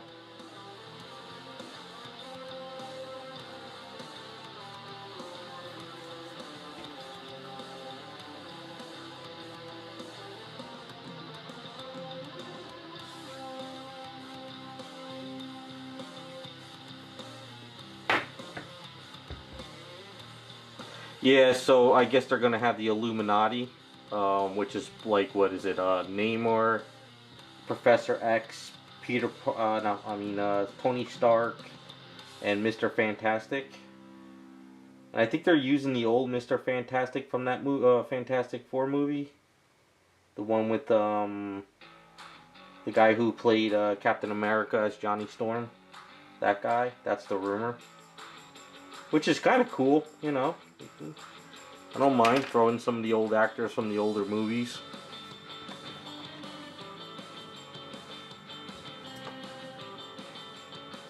Yeah, I think you're right. I think Doctor Strange. I never read that Illuminati, but I think Doctor Strange was one of them as well.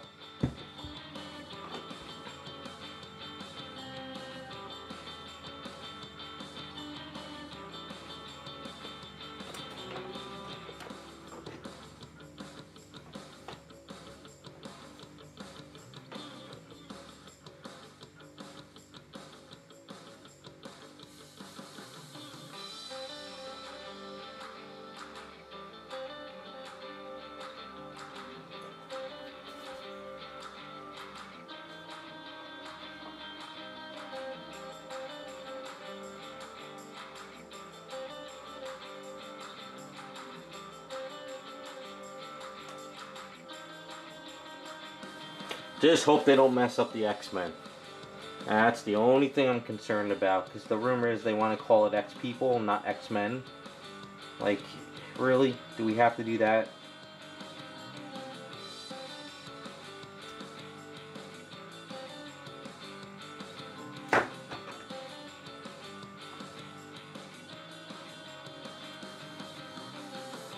Yeah, he's playing Professor X from a different universe. The one where he's in the floating chair from the 90s. That's what that's the rumor.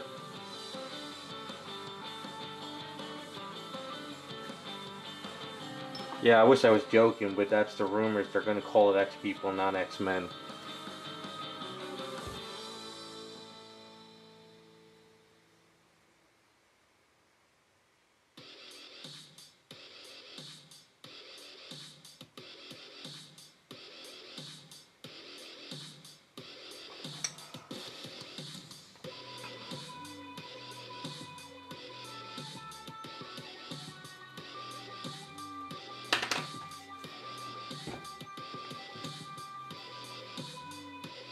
I mean, it's a comic book movie. Like, really?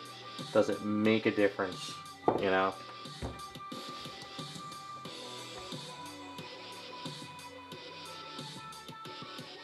I mean, they already ruined Captain Marvel for me, so I could pretty much, at this point, I'm like, well, whatever they do, I could care less.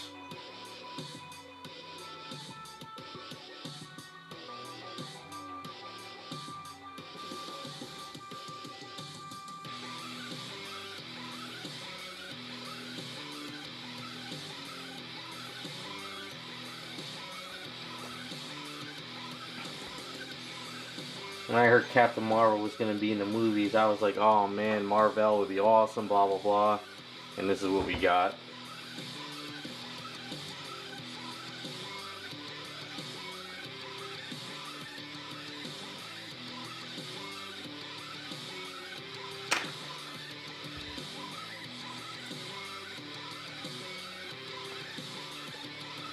It's okay. I just, like the old saying, just take your money elsewhere, that's all. That's what people gotta start doing. Instead of spending money on all that stuff. If you don't like it, don't give them the money. They'll learn. Hopefully they will.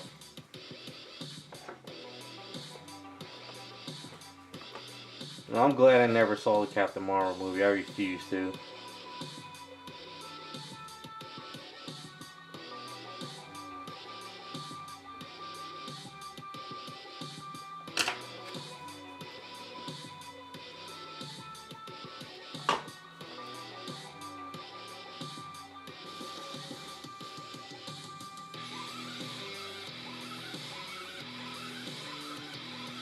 What cracks me up is there's a rumor now. Phyla Vale, which is Captain Marvel's daughter, Genesis' sister, is actually going to be in the next Guardians of the Galaxy movie. And now her comic book has skyrocketed on the secondary market, which cracks me up. Now, I guess they're going to introduce the multiverse of Captain Marvels, maybe? Maybe shoehorn in the new Captain Marvel instead of the one we have now, which would be probably a better welcoming.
I'll have to sand all this down. I'll add these parts here and here during the week.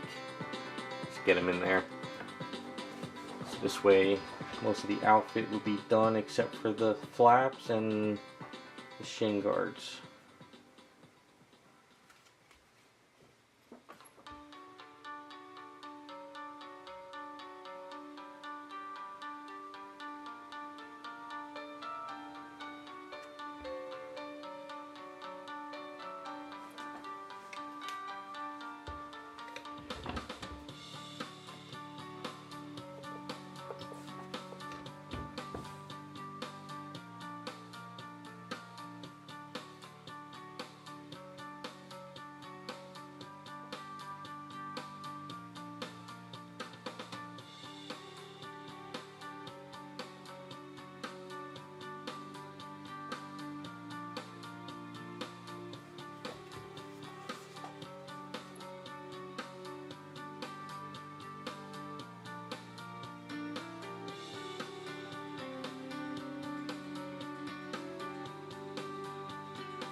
Crushing all this stuff here.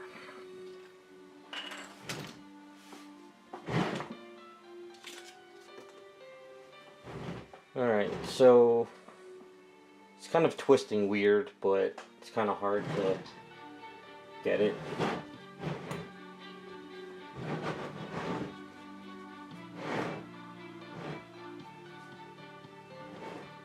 Yeah, there's really nothing else other than kind of sanding down, cleaning up, and working out the flaps and the shin guards. We're going to have to sand down the belts a little bit and really get these sort of clicking in. And then we have to create that piece that's on her thing. Gotta figure this out. I think I might try,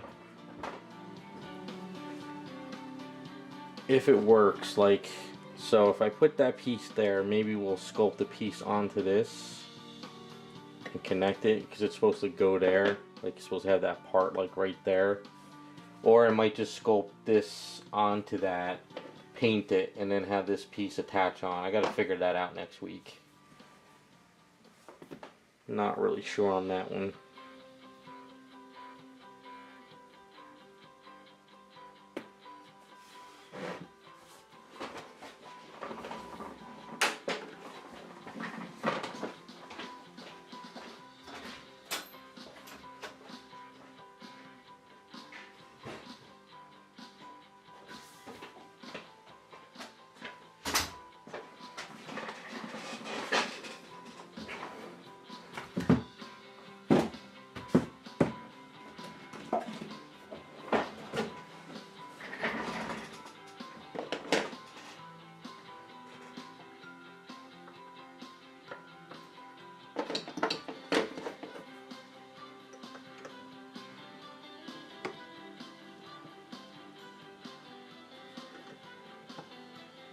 Putting it the wrong, there we go. Yeah, so we're gonna have it like that.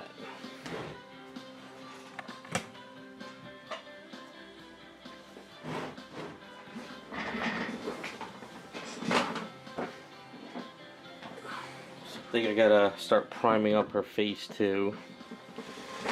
Get that primed up. So she's gonna be, it's actually gonna look pretty cool. With the axe in the hand.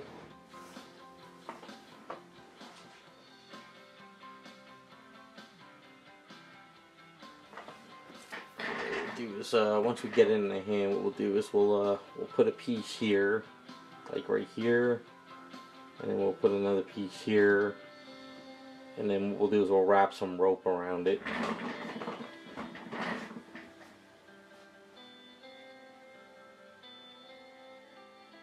I like that. It's kind of a nice broad axe type thing. Yeah, she's coming together pretty well.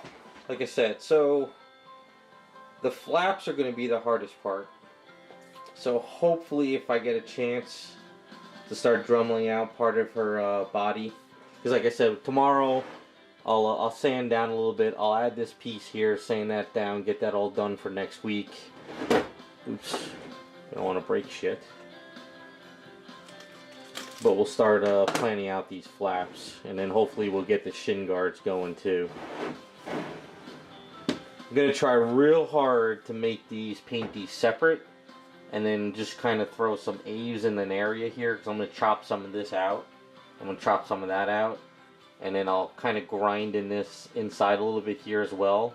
So this way we could kind of just throw some eaves and glue and just kind of glue it in at the end, and it'll be ready to go. I'm just going to have to cut the foam before I start doing any paint work, just so she can actually fit in back in the original box. It always sucks to paint up an item and then try to fit in the box.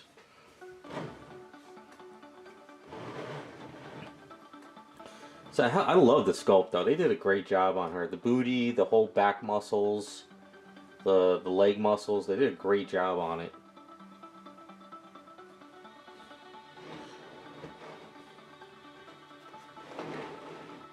That's why we want to try to keep the booty showing as much as possible. So let's just throw this eaves over here.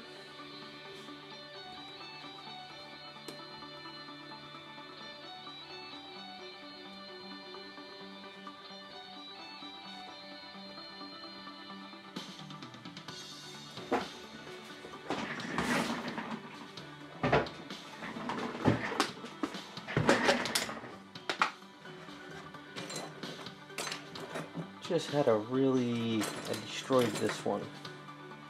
Yeah.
And we got to work on the flames. I'll probably try to add get a rod in that one flame so we can attach it to the head.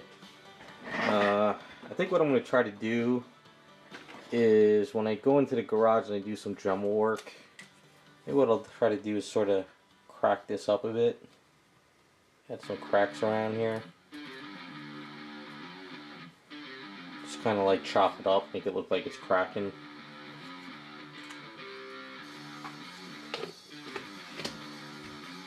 This way we can keep her foot here to make it look like she's crushing this. She broke that, so she's got a little bit of power to her. You know, something simple.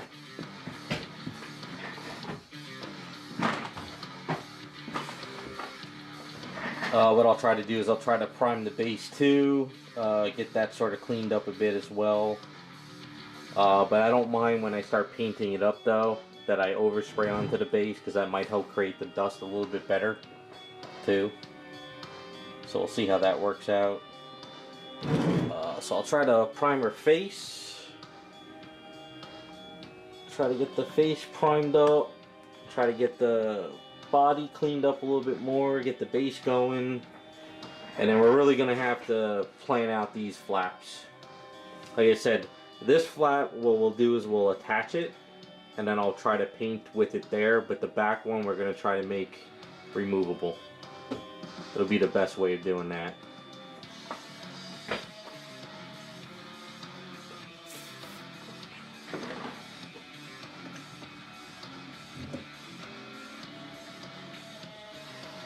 I'll try to, I think what I'll do, she should fit in the Besta case, just to be on the safe side, because I know if you try to put her this way, she should fit, but if you definitely put her this way in a Besta, she'll fit.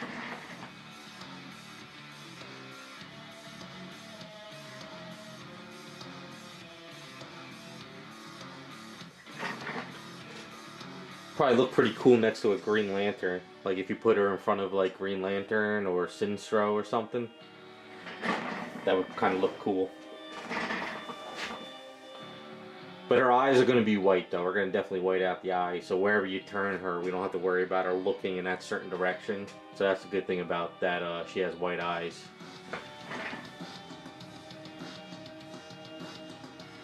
I probably should start, now that I look at my supplies, I think I'm going to start ordering the Spaztec stuff too.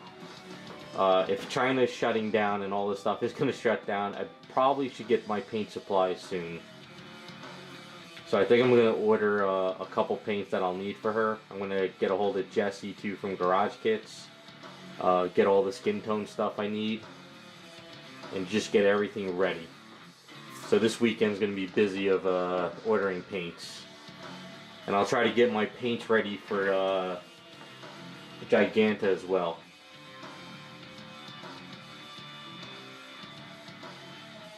Yeah, I wanted to do that. Alright, so that's where I'm going to cut the stream. I know it's a little bit short today, but at least I got some of the stuff I wanted to get done. Next week, hopefully we can start finishing up the axe more, work out the flaps, and hopefully start planning out the shin guard as well. As far as her right hand and the base elements for Giganta, I'm just going to wait till I get that stuff printed out, and then we can start getting on those as well. So thanks for stopping by, guys. I appreciate it. Have a good weekend, and hopefully, if I can, I'll try to do a Picardo streams, but just been all over the place. So have a good one.